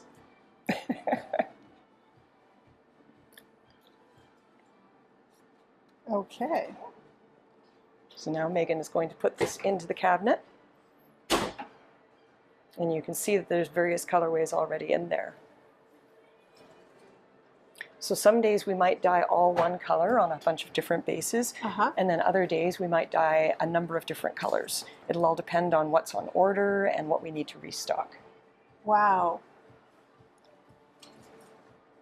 So even you dye, say, the same colorway on different bases on the same day? Yep. That would be a fun day too, wouldn't it? Because all those bases would create different colors. Yes. And there's a little bit of a skill to that too, because they will take dye differently. So sometimes you have to adjust the amounts of dye. So for example, the Superwash Merino DK, you have to reduce the amount of dye on it because it takes dye with incredible intensity and vivaciousness. So if you put the same amount of dye as you would on Socknado, then you'll find it's too dark. And something like the Revival Worsted with its looser spin, you might have to increase dye. Ah, just because of the spin. It's affected by the fiber type and by this twist in the yarn, yes. Yes. So it's quite a complex process. Alrighty, so once everything is dyed and washed, then we go over to the other side to see the rest of the process. Okay. So as the yarn comes out, green? no, that's a different one. That looks like green lightsaber. Ah. Oh, matcha. Oh, it's Oasis. Right. My goodness, I got fooled. I was thinking it looked a little odd. Yeah, we're not happy, so. Yeah, this one, it looked a little streaky. And that's actually something that happens over on the other side here, is that we have a really important process. The yarn goes onto these racks and gets dried. You can either hang it up to dry or you can lay it flat. I personally like to lay it flat because I find that the yarn gets to relax, it gets to fluff up. And when I go to knit it later, it's going to be a little closer to the actual gauge of a finished garment than it would be if I hung it. Wow. So it stretches it when you hang it. Yeah. So once it comes off these racks, our very talented people who work on the twisting and finishing of the skeins will have a good look at them, and then they also quality control them at that time. So the yarn that you saw in the buckets there was quality controlled, and we realized the colors were not right, so those are going to get over-dyed into something different. Sometimes they'll end up in the, it's really pretty, but it's a dye error type bin, that sort of thing. Yeah. But that's a big part of what they do.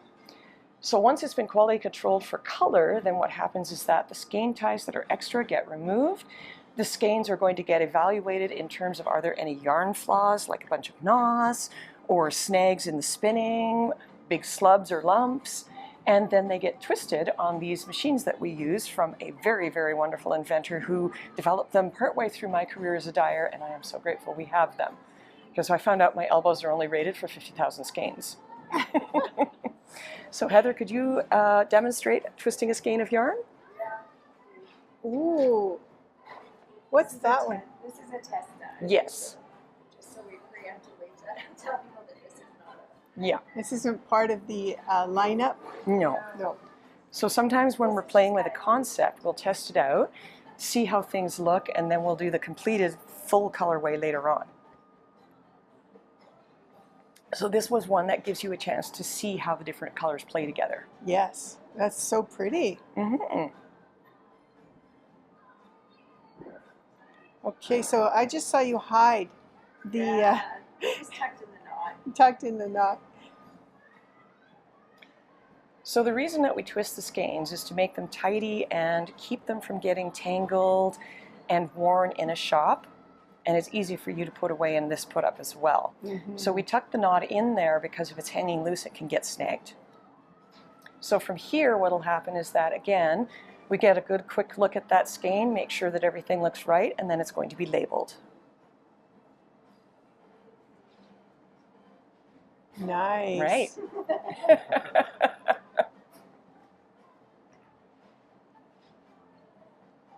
So you see on the shelves back here, yarn that has been finished. Oh, wow.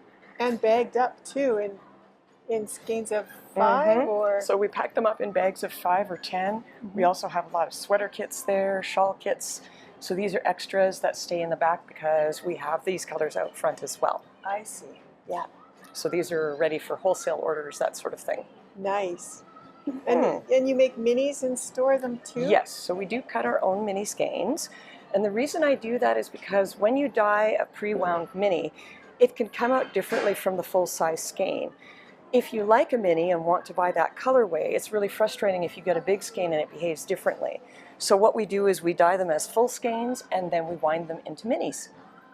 Nice. And what do you how many do you get from a full skein? We cut them in 5 so that they're 20-gram skeins and about 76 yards. Nice. And you'll notice up top, yes, that is raw fleece. So one of the things that I love to do is hand spin, and I've been doing that for more than 30 years now.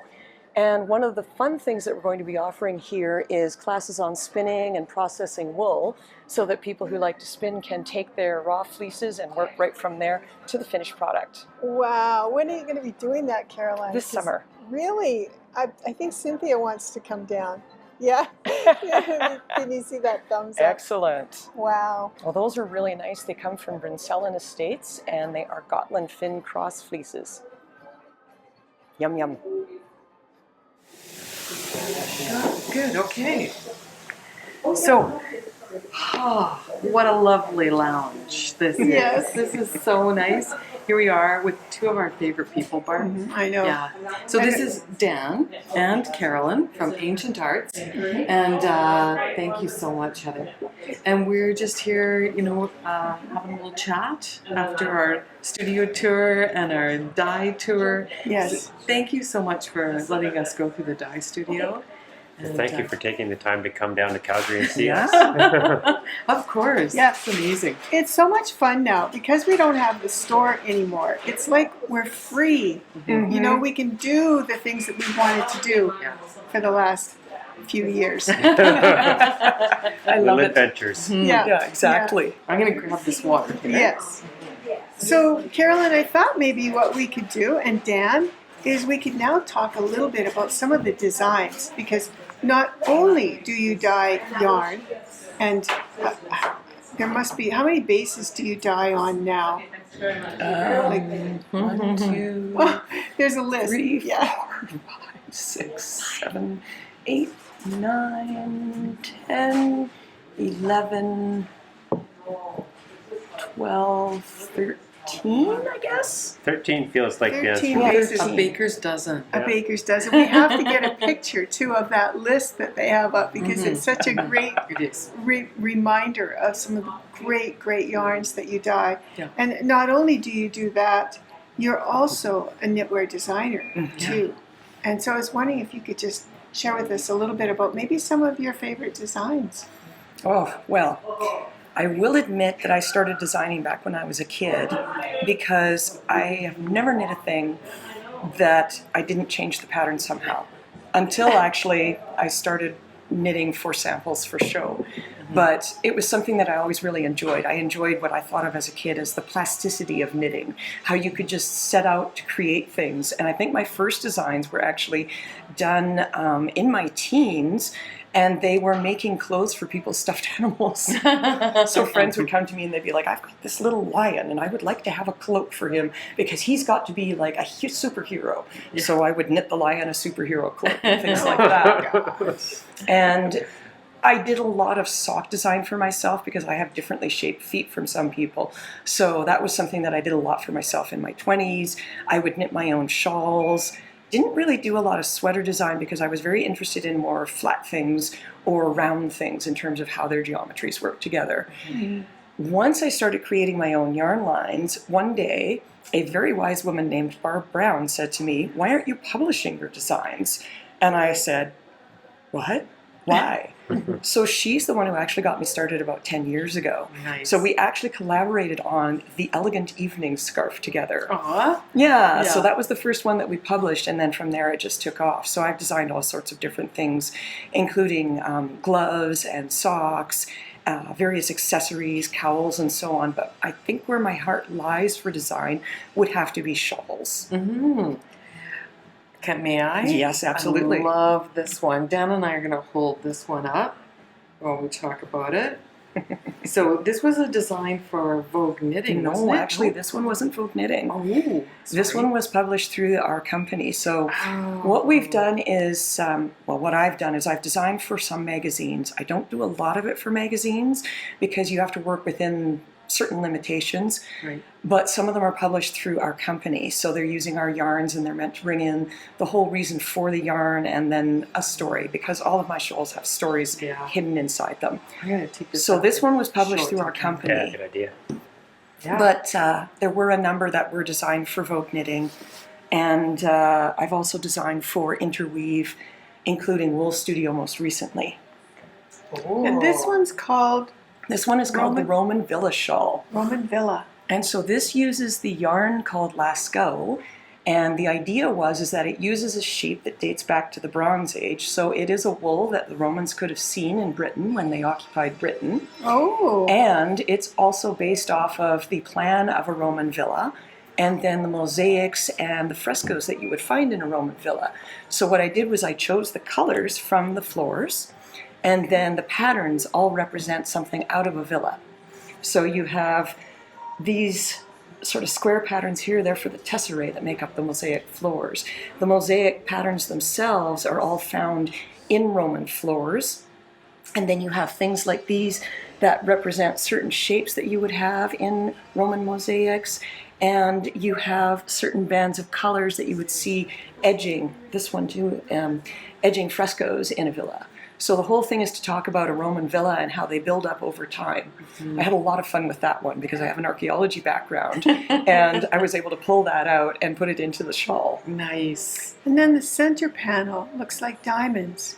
Yeah, so it's actually a sneaky little thing that looks like diamonds, or if you look carefully, you'll see that they're flowers. Oh, yes. And the Romans liked to put flowers with something inside the petals in their floors. So they had quite elaborate patterns. So this really looked a lot like a Roman floor to me. Wow. And if you wanted, you could actually embroider inside the petals. I never did it myself. I Right. got distracted and didn't get that part done. But yeah, it's a canvas where you can embroider if you wanted to. Perfect. Wow. I think I actually saw an example sometime where someone took that suggestion Yeah. of the embroidery inside the squares. Nice. Mm. Dan, you were just at Knit City Montreal. Did you see anyone come up to the booth wearing? Wearing this? Yeah. Absolutely. It was Did really you? fun to see. I bet. That must really feel great when you see people, knitting up your designs and wearing them. It's a really special feeling. It's really hard to describe, actually. It's, like awe, and you feel humbled by the fact that somebody liked it enough to make it, and excitement and pride and all of those things, and just joy for the happiness that they have when they show you their piece. Mhm. So this one here Yeah. is actually knit by one of our wonderful customers. Let's do the same thing. Ooh, my, And look at this. This is the right side on it. Okay. This is the Ramate shawl that was published in Wool Studio, and it's done in the Harley base, and it was inspired by William Morris wallpaper. So Carrie Bogart, the editor, gave me this incredible mood board with this incredible piece of wallpaper in it, and I'm like, oh my goodness, I gotta do it. So I went to Brioche and Mosaic in order to do this shawl, and then Karen knit this beautiful example and brought it in, and she's allowed me to have it here in the store so that I can show it off to people. Nice. Yeah. So she flipped Wow. the colors around because the original had the dark color on the wrong side and the light color on the right side here, and she's flipped them. But when you turn it around, the back side of the shawl looks absolutely gorgeous. Yes. So it is a two-sided Wow. piece for the most part. Oh, wow. Wow. That's just beautiful. So the brioche emulates the shape of the vines and the twirling leaves and so on in a lot of William Morris's work. And then I had to put the mosaic in because to me that looked like a flower garden, a formal flower garden. Wow. So I had a lot of fun with that. So Nice. each one of these, for me, again, it's like the colorways where it'll be an artistic creation. It has to have a story behind it. I can't just make a thing Yes. aside from cloaks for lions who are superheroes. So when you designed this, Carolyn, did you swatch it out? Oh, yes. Yeah. Many how times. do you design? Do you draw it out first? Or I will. Do you swatch? I will with some of them. I'll do a sketch at first, and then a lot of the design work for me will happen on the needles. There were definitely bad words said about this one because it is a complex brioche pattern. Sorry about that. And if you get distracted, you can make mistakes. So lifelines are quite important in this one. Mm-hmm. And I was on a deadline for this, and I will admit that I got distracted by the fact that these two sides mirror each other. So I had to rewrite the charts for both sides. And then I didn't pay attention to the chart because I thought I knew it really well, and I made a mistake. Got the whole thing done, went to put it together, and went, oh no, there's a mistake all the way back there. So out came the scissors, I chopped it in half, picked up and finished it up. Oh. So yeah, you know, things like that. But originally it was swatched in a couple of other yarns, including actually Brooklyn Tweed Dapple, because it was the right gauge. I didn't have this yarn at home, and I'm like, the idea came to me, I must start. Yes. So yeah, I've knit it several times. Are you tempted just to wrap it around your mannequin in a way that hides the error? Oh, it's not there anymore. So right now it's in the custody of Wool Studio, and they will eventually return it to me. Yes. But the error was literally chopped out with scissors, and I still can't believe that I actually managed to pick a row up and figure out which one it is. Because this is actually quite wiggly. So that was a lot of fun. Yeah. But yeah, I do definitely do some of the designing on the needles. So the one that's hanging up there, we talked about it a little earlier, I believe Heather mentioned it, that's the Monument Valley shawl, and that one was very much designed on the needles. So I planned the shape of it, I picked the colors, I chose the stitch patterns, but the final shaping on it and everything was done on the needles as I knit it, because the story was coming to life for me. Yeah.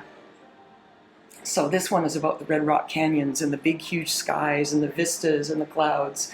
And a place that you've been to? Yes, right? Yes. So it's sort of the American Southwest. Mm-hmm. And it uses a bunch of different stitches because I like to have the story told in lots of different ways throughout the shawl. Mm-hmm. It makes it interesting to knit. Yeah. Tell us a little bit about this one. Oh, this is Stephen West's Speckle and Pop. And I will admit to being a big fan of Stephen West. I think we got it wrong side around. Yeah. Okay. And I didn't think when I started this shawl about how tall Stephen West is. All four of us need to be involved. Yeah, exactly. And it looked quite reasonable when he was holding it up in his pattern. And I went, well, I'm going to make that. And I'm going to use Socknado because I want a really nice squishy shawl. Mm-hmm. So I started knitting it and I made the large size. Oops. So it's a really, really big shawl. But it was a huge amount of fun because you start off with the center panel here and you fade 4 colors together and then you use 5 pops of color.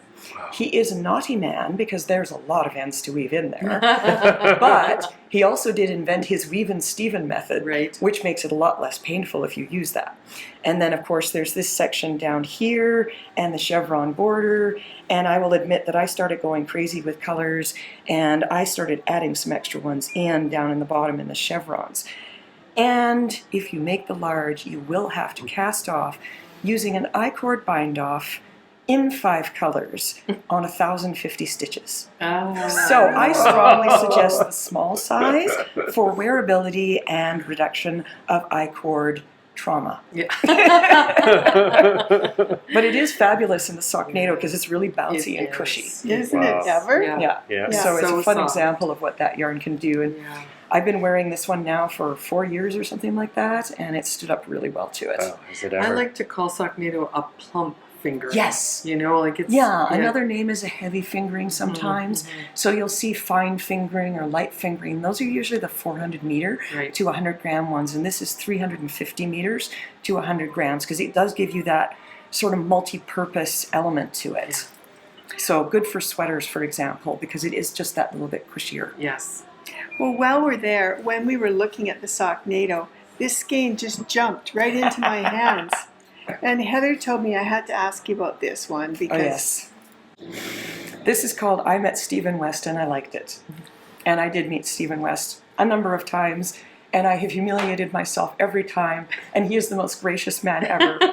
But I'll tell you where it came from is I was sponsoring Knit City Vancouver, and one of the things that I was sponsoring was the lecture that year, and Stephen West was doing the lecture. And they said to me, well, you have to introduce Stephen West. And I'm like, oh my goodness, nerve-wracking, because I'd had an encounter with Stephen earlier that spring. I had gone to a lecture of his at VK Live in New York, and I had bought his book, it turned out, from his mom, who was a very sweet lady, and she said, oh, you have to come and meet Stephen, and he'll sign the book for you, and then, you know, you've had the full experience. And I'm like, well, I don't want to meet Stephen. I'm too nervous to meet Stephen. I don't want to do that. And she's like, don't be silly. And drags me over to him, and he takes the book and very graciously signs it and gives it to me. And my brain at that moment falls out on the floor, runs into the corner squeaking in horror. And out of my mouth come these horrible words. Oh, keep on knitting, kitten, which is his catchphrase. Keep on knitting, kitten is so appropriate because I hand-dyed cat-colored yarn. And Stephen looked at me with this delicate look of horror, because I'm sure it was like 1 million dyers have come to him hoping that he'll use their yarn, because then it's a great boost to them. And I'm sure he thought that was going to be the next words out of my mouth, whereas I was frozen in horror because I had heard myself simperingly say, I dye cat-colored yarn. And I just stared at him, and he stared at me, and both of us looked horrified, and then he grabbed my phone, took a selfie of the two of us, and off we went. The selfie is hilarious because both of them are like, don't say anything. Don't say anything. And there I am at Knit City. I'm going to have to introduce him. And I've done a colorway based on his video, I Want a Sheep. And I'm like, oh my God, how do I explain this? I use his name in here, and I hope he's okay with that. And they say to me, well, you have to talk to him in advance and find out what he wants you to say. Well, I don't know what to say. Okay, so I tremblingly send an email to Stephen West, like he's going to remember me out of 200 people in that lecture, but he didn't, and he didn't. And he's like, oh, it doesn't matter. We'll just meet right before the lecture, and it'll be great, and, you know, we'll just talk then. And I'm like, you want me to write a 15-minute intro 5 minutes before? Okay. So I go to meet him, and there he is, and he's got two of his friends with him, and he's super gracious and really lovely. And I say, what do you want me to say about you? And he's like, well, just tell him I'm fantastic, and I'm lovely, and I'm amazing. And I'm like, I can do that. And then I start doing the poses out of the video. I don't know what came over me. And in the background, my brain is screaming, why? Why are you doing this? And so I'm doing this in my middle-aged, you know, like lady way with my chubby self going, I'm great and amazing. That's what you want me to do. And he's like, yes, that'd be wonderful. So then I go and I have to introduce him, and what do? I tell this exact story that I'm telling you, and Stephen is laughing so hard that he almost falls off his chair, and it all goes swimmingly well, and everything is wonderful. And I restrain myself from doing the whole pose. But I can't help myself from humiliating myself one more time. So he always in his lectures gets people to hold up the shawls of his that they've made, and then, you know, everybody gets to see them. They get to see the different colors. It's really useful as a knitter because you get ideas for how you might approach something. And so I'm in the front row where the sponsor's supposed to sit, and I have exploration station. Now, I don't worry about gauge when I knit shawls. If they come out big, that's fine because I'm a tall person, although I will admit this was a little bit bigger than I thought. So I have exploration station. He's like, oh, here, I'll take one end and you hold the other end. And he looks at it as this shawl just keeps unfolding. And he goes, oh my, this is more of a schlenket than a shawl. And I look at him and I go, but Stephen, you always tell us not to worry about gauge. The whole room goes up in laughter, and I'm like, oh God, I did it again. So at the end of the lecture afterwards, I did ask him if he was okay with the name, and because he's a wonderful human being, he said yes. And then Fiona made me give him a skein of my yarn, and he said he would give it to his mum. So it's this lovely round sort of, you know, coming back to itself story of how I humiliated myself when I met Stephen West, and I like it. Because it's a great story. It is a great story, awesome. Caroline. Yes. Oh my, and you it's tell also it with a such very humility. Oh yes. Well, he was so gracious because I tell you, I simpered. It was awful. It's just, you know, and it was very disconcerting from my point of view too, because he was wearing this hat with the little chattering mouths, and I'm just like, I don't even know what to say now. Anyway, he's obviously very, very personable. Yeah. I think he is, though, the kind of person that a lot of people are in awe of. Yes. One of the girls on our Monday night knit-along. One of the women? Yes. On our, she... Not just one. There are several fans of Stephen West. Yes. Mm-hmm. And, you know, she had a yarn picked out by a friend who was actually in Amsterdam. And the yarn was picked by Stephen. Oh, cool. Purchased by the friend and then brought to her, and I think she might frame it. I'm not sure. Yeah. But what a nice thing, right? To very nice. Yeah. I will admit that's on my bucket list, is to go to his store in Amsterdam. Yeah. Yeah. I've met him several more times since. We won't discuss that because it never goes well for me. But yeah, I would love to go there and get some of his yarn in person. Stephen, Carolyn's coming to see you. Yeah. All right. Well, Ooh. not that we have to, Change move the along, subject, but we but- have to move along. Yeah. All right. Let's This talk is about gorgeous. this. My gosh, this is a hoodie. Yes, Oh, so tell us about this sweater. Wow. this sweater is an absolutely beautiful design by Michelle Porter. She's a Michelle Canadian Porter. designer out east, and it's done in our new Holli yarn. That And- feels amazing. Yeah, Yeah, it does. It's Doesn't it? perfect for cables. it's Yeah. a great yarn because it's got really round structure to it. So yeah, it gives you really great stitch definition for cables. And then it has a Scandinavian wool in it, so Norwegian wool. Mhm. It's called Viking Norway wool, and there's actually a bit of a funny story involved in there too. Okay. So what I wanted was a yarn that's going to stand up for years and years of wear, because I want my sweater, if I'm going to knit something as beautiful as this, to wear forever. I want my sweater to be there for generations if need be. And one of the ways to get that is to go to a heritage breed sheep and do the breed specific yarn thing. So I did. So this is a Scandinavian Norwegian wool combined with merino. So it gives you the bounce of merino, and it gives you the structure and the wearability of the Norwegian wool. So the wool comes from a source, and it's a cooperative called Viking Norway. And they have their wool, they carefully grade it, they select it. It's graded into 16 different grades from the fleeces, and then they have it processed in the UK, and then the yarn itself is spun in Italy. And sometimes I get people asking, why so far away? Why not local? And I'm like, well, it's because there's so many generations of experience there. And because a lot of wool in Europe gets burned every year, it doesn't get used. So if we turn it into yarn here, we're actually doing a lot for the earth in terms of carbon neutrality there too. Anyway, so I went and I got this wool from Viking Norway, and they said if we call it Viking Norway wool, then we can put their logo on the label, and it's the cutest horned helmet Viking face. So I'm like, of course. Plus, I love the idea that people will look it up and learn more about this cooperative. Right. Yes. But I wanted to know what the breed of sheep was in the end. Well, it's a Norwegian sheep. Great. So tell me what the breed is so I can put it on the label. And they basically, the response was, well, it's a Norwegian sheep. Well, yes, but what kind of sheep? A sheep. No, I want to know the name of a sheep. It's a white sheep. Yes, Mhm. it's a white sheep. And then finally, it's like, we don't name our sheep. We don't need names for our sheep. And yes, it's actually true that this is referred to as a white sheep. So the Norwegian sheep are white sheep, and sometimes you'll see them named Old Norwegian sheep.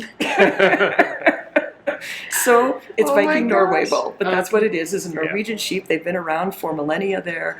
They would have definitely been sheep that the Vikings would have raised. And it's got a lot of breed history to it and breed specificity in terms of its fiber character. And this Michelle, one is Holli. Right? yeah, Holli. So Holli is, I tend to name my yarns with something that talks about where they came from. So I know you talked about Fioritura earlier, and that's blossom or bloom. So that's because the cashmere opens up and makes it so soft. And it's in Italian as a tribute to the mill that developed it for us. And then this one is Holli because that's lovely in Norwegian. Although it's really funny because you can go online and listen to two different people pronounce it, and they say it slightly different. So I went with the male pronunciation because it was easier on my tongue. Was the other one Holli? A little bit more of that, yeah, yeah. So anyway, yeah, it means lovely because this yarn is just so lovely to knit with. I absolutely adore it because it's just got so much bounce and structure at the same time that I'm quite addicted to it. Fabric And just feels real nice. Yeah, so we had a 2-sweater collection come out this spring in this yarn, and then we have a larger collection coming out this fall winter season. So we're going to have 14 pieces in that collection. So Wow. accessories, sweaters, shawls, and it's again designers from around the world using this yarn. So we're really excited about it. Oh, and when does Wow. this launch? I think it's about November that we plan to put it out. Lovely. So time to do some Christmas knitting, and we always do the books with the big collection, so you'll be able to purchase the book and all that sort of thing Yeah. as a gift. I've seen a few Lovely. pieces of these start to trickle in, and Yeah. they're really nice. Mm, Wow. very excited about them. All right, and we've got one more. And this is the illuminated cardigan. And this one, let me just get the designer's name right. Yes, so Evelyn Siatra. I absolutely love Evelyn's work. She's based in Greece at this time, and she did this beautiful Fair Isle cardigan, and it was part of our collection in Lascaux Fine. Nice. So this came out in 2020, and it has remained a really popular collection ever since. And again, 14 pieces. My design coordinator, Jessie, who lives in Edmonton, shakes her head every time we do a collection because she's always like, let's make it a nice, tight collection. Let's make it easy to work with. And then we get the submissions, and I'm like, I have to have that.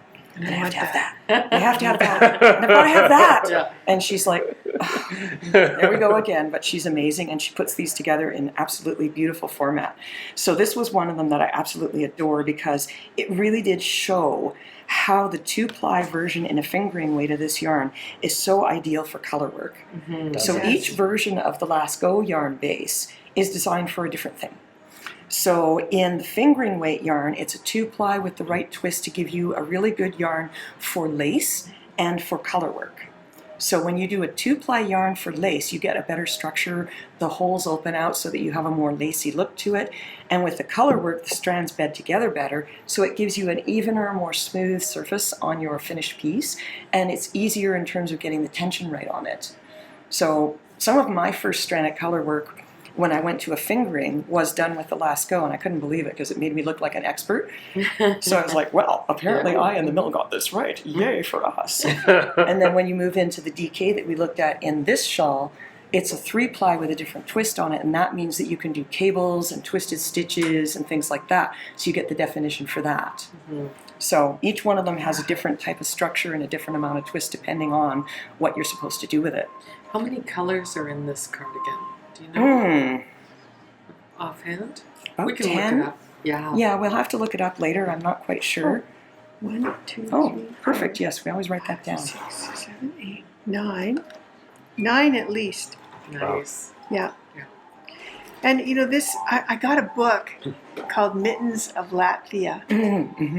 And this just reminds me of some of the beautiful mittens in that book. It's a These perfect yarn for patterns. Latvian mittens. Absolutely perfect. Like it knits to the right gauge and everything. Yeah, is that right? Yeah. Okay. I have a friend who knits a lot of Latvian mittens, and she's used this very happily.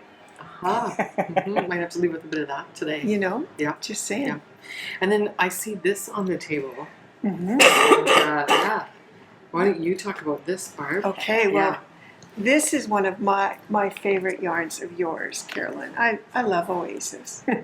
Okay, so when I came in today, Carolyn complimented me on my easy folded poncho done Yes. out of Oasis. Oasis, 2 different colorways. And then she commented that she would love one, so I gifted this to her today. And I'm so excited. Nice. I'm just so Nice. thrilled that these colors are ones that you will wear. Yeah. And Wear and Yeah. love. happy early birthday. Thank you. That's awesome. It's That's so so beautiful. soft. Birthday, Yeah. whatever. Yeah, exactly. Anyway, I will treasure it because I absolutely love it. Aw. That's so nice. What Nice. is Oasis made of? Oasis is another one of these custom yarns because I like to create custom yarns. It comes from my hand spinning background where I used to be very academic in terms of my approach to hand spinning. So I wanted to try every sheep breed I could get my paws on. And then I really got into spinning the exotic fibers too, and then mixing them and doing fiber blends and playing with twist and so on. So you spot the math person in the background here. So this one was really fun because the mill had talked to me about having some baby camel. And I was like, baby camel, you say? So what we did was we created an 8-ply cable yarn that had some baby camel and some extra fine merino. So tell everybody what a cabled yarn is. So a cabled yarn is where you take lots of strands and you put them together in 2 strands at first, and then you take all those 2-strand yarns and then you twist those together. So that cables the yarn. So when you see yarns made by, for example, the ones like Debbie Bliss, for example, you'll notice that they have lots and lots of strands there and that the strands look twisted together, and they are. A lot of those will be 12, 16, or even 20. And what that does is it protects the very fine fibers. So the more twist in a yarn, the more it'll hold together and not pill, But if you do that really tightly on a thicker strand, then it feels very harsh. So what they do is they make really skinny strands, and then they put lots and lots of them together to build a softer, fatter yarn. But that won't pill. So the Oasis feels soft, but it keeps those strands held together so you don't get pilling. It's one of the ones that I have that never pills. Yeah. But you can imagine, right? If you were spinning this yarn, how long it would take you. So, when you get these yarns from the mill, the base cost for the put up that you're buying is more expensive than if you were to do a regular, 2-ply, let's say. Actually, yarn. you'd be surprised it's not that much different. Really? Okay. Because even though the mills have to go to a significant amount more labor, you don't actually get to charge for all of that labor down the line because people just won't pay the price. Oh. So unfortunately, the amount of labor in something like the Fioratura, which is actually a 20-ply yarn to keep that cashmere and that extra fine merino together, that one, it's more expensive as a base, definitely more expensive. Because but of the fiber that goes it would into be vastly more work than making the sock NATO. It's the same mill that does them. And so it's one step to ply the sock NATO, and it's many steps to ply the other one there. That's amazing. And so there's just no way to recoup it because the yarn would be so expensive no one could afford it. Right. So mills will make really easy yarns like single-ply yarns, and they can kind of recoup the cost out of those. So you'll see single-ply yarns sell for as much as multiple-ply yarns, and that's probably why. Right. Wow. So when you're buying a skein of Fioratura.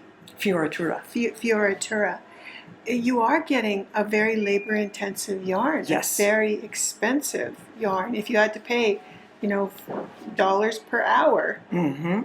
Wow. Even in dyeing a yarn like that, it takes more time because you have so many strands wound together. Right. And you want the dye to get through it, so it's a longer process for us. We have to take more time in pre-soaking it, so we have to soak it for a longer period of time. It needs to soak for at least a day, and then when we dye it, it needs to have more time to pick up the dye so that it penetrates the yarn.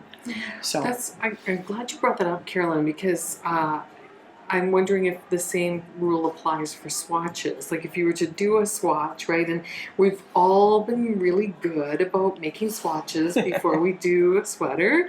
And then, we know that we have to wash that swatch before, you calculate your gauge on it because you're going to wash your sweater or your shawl or whatever.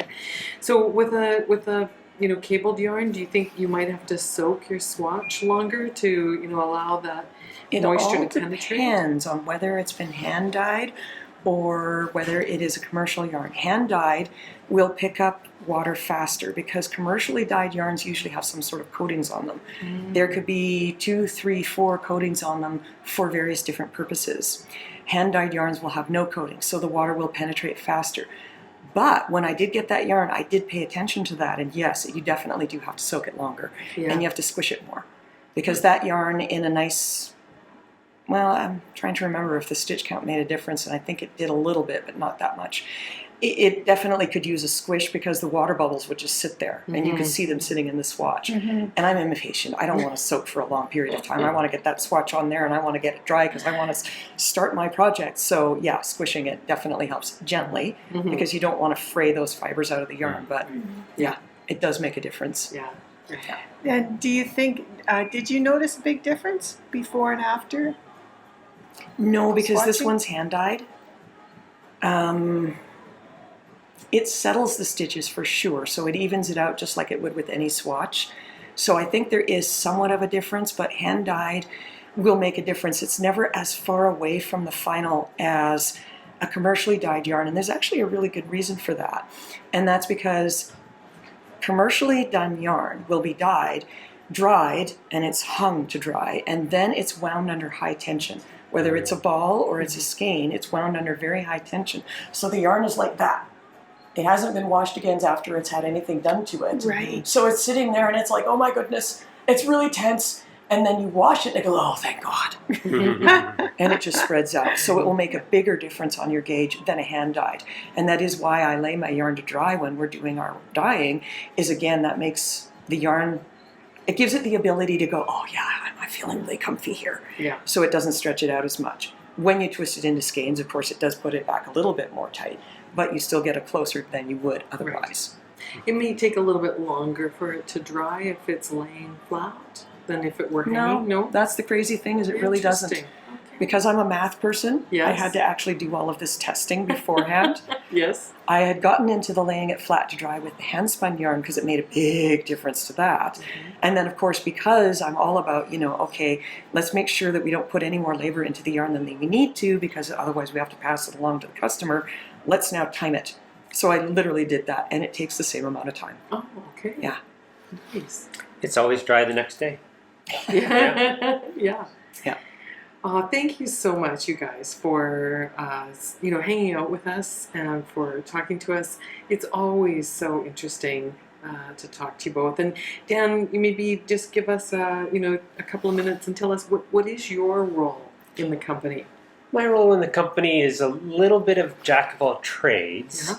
I tend to focus a little bit more on the sales side, sales and administration side. I tell you that this is not what I thought my career was going to be probably 10 years ago, but I'm so excited that it is. I mean, yarn is, I sit and listen to this conversation here today, and I pick up little things every time.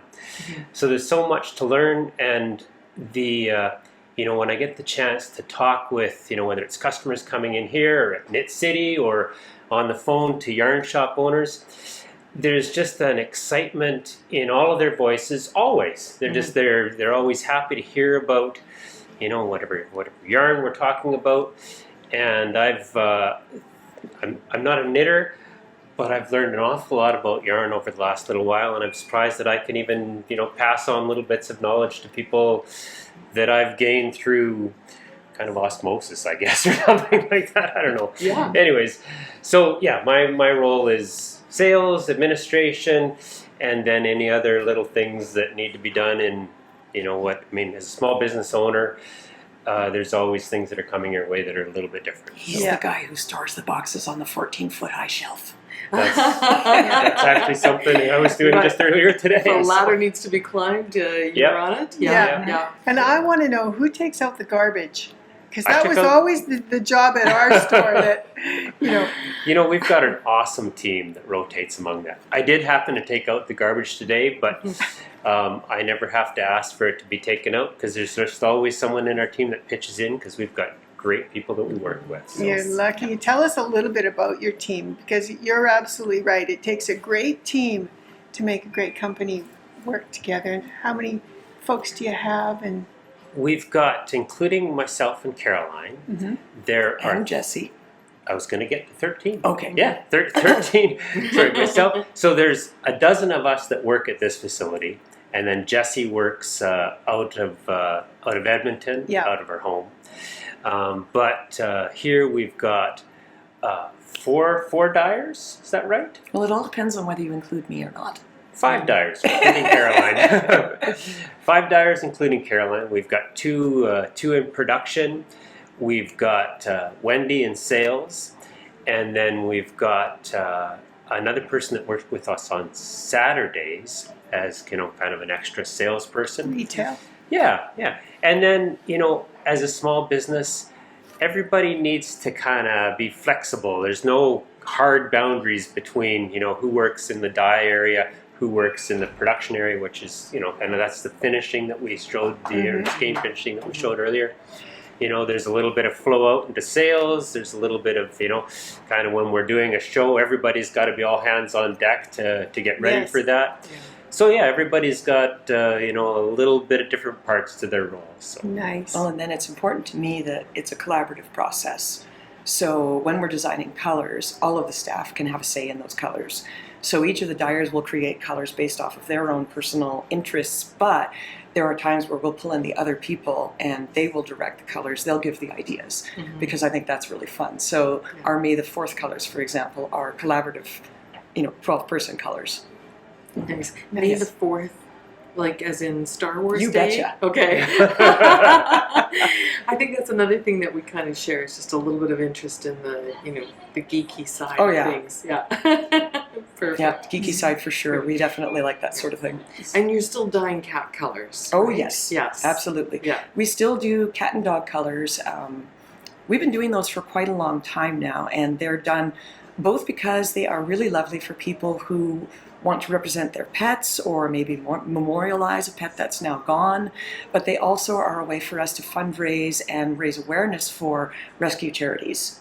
So we donate a portion of the proceeds off of all of our cat and dog colors to various different rescue organizations, including some in Calgary and then Best Friends in the United States. Right.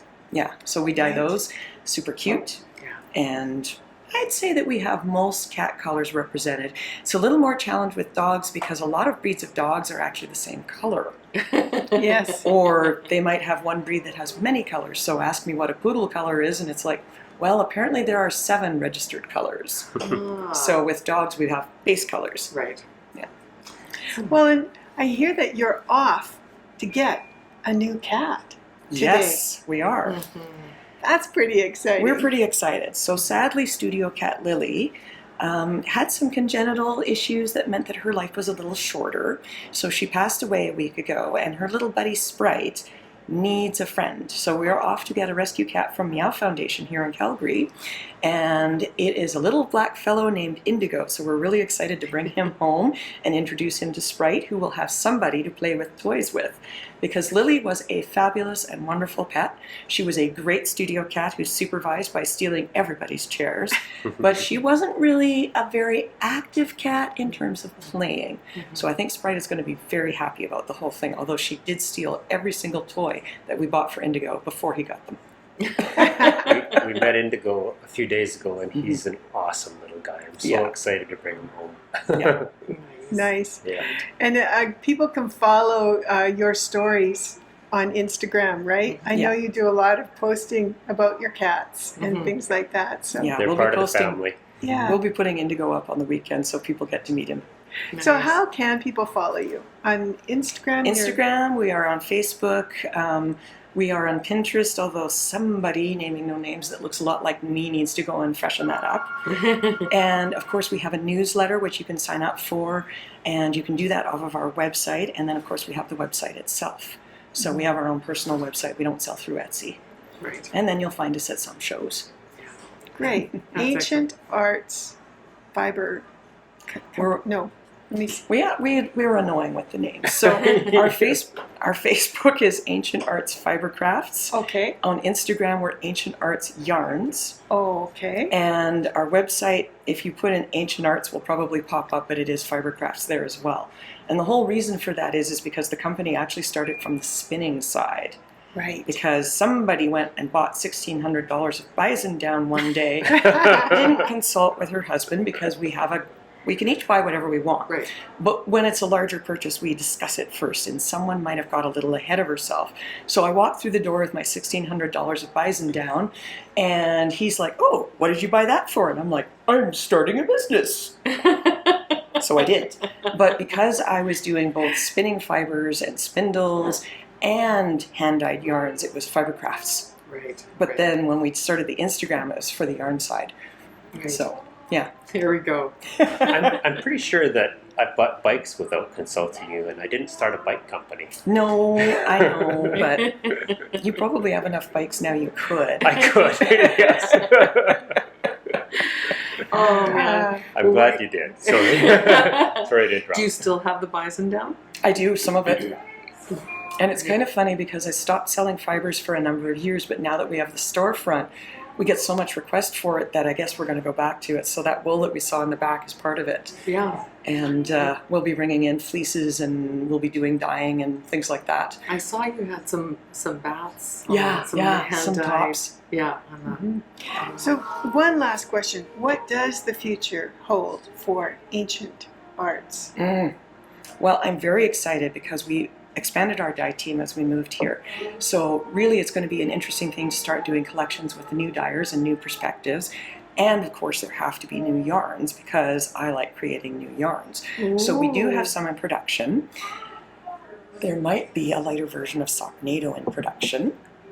Because while the fat fingering yarns are delightful and squishy for sweaters and things like that, there are a whole host of things that you need the finer yarn for. So in my office there is currently residing a delightful version that will end up being called Socknado Light. And we will be expanding the Hairley line into a fingering weight yarn. But it's an interesting process there in terms of you have to get everything correct. So we've had tests done on it, but in the end, the twist wasn't right. So we're going to have to do a new version of it where we change the twist in order to get it just right. Yeah. I think that's what I love so much about your yarns, is that you spend all that time figuring out getting it right. Mm-hmm. So the production of a new yarn usually takes about 2 years, because the mill and I will send pieces back and forth. We'll discuss it, we'll chat about it, we'll test out various different things. I'll test dye it, I'll test knit it, and then from there we'll decide on what actually works the best. So yeah, about a 2-year process. So the other one that, of course, who can resist is the Fioritura. I don't see how we can possibly resist getting a fingering version of that. Oh. He doesn't know about this, so we won't tell him. Surprise! Yeah. And then Surprised, not surprised. I think he's going to be flipping through that bike catalog a little later. probably. And then there's Just one saying. more that should be coming this summer, and it is a blend of, it's got some alpaca, because we get asked for alpaca a lot. So we have one that we figured out, and we're going to be bringing that in. So it'll be a nice fingering yarn in the 400-meter range. Yeah. Nice. All right, Barb, let's let Carolyn rest her throat. Yes, and yeah. let's go do some shopping. Okay. Okay. I'm up for that. Okay. All right. Well, thank you both so much. This has been wonderful to sit down and chat yarn. I have so much enjoyed it. Yes. Thank you. Thank you. Thank you so much Thank you for taking both. the time. Thanks to for come and see joining us, Dan. Oh, yeah, it was fun. It's always good to hang out with you. Yep, Yeah. I agree. Okay. All right.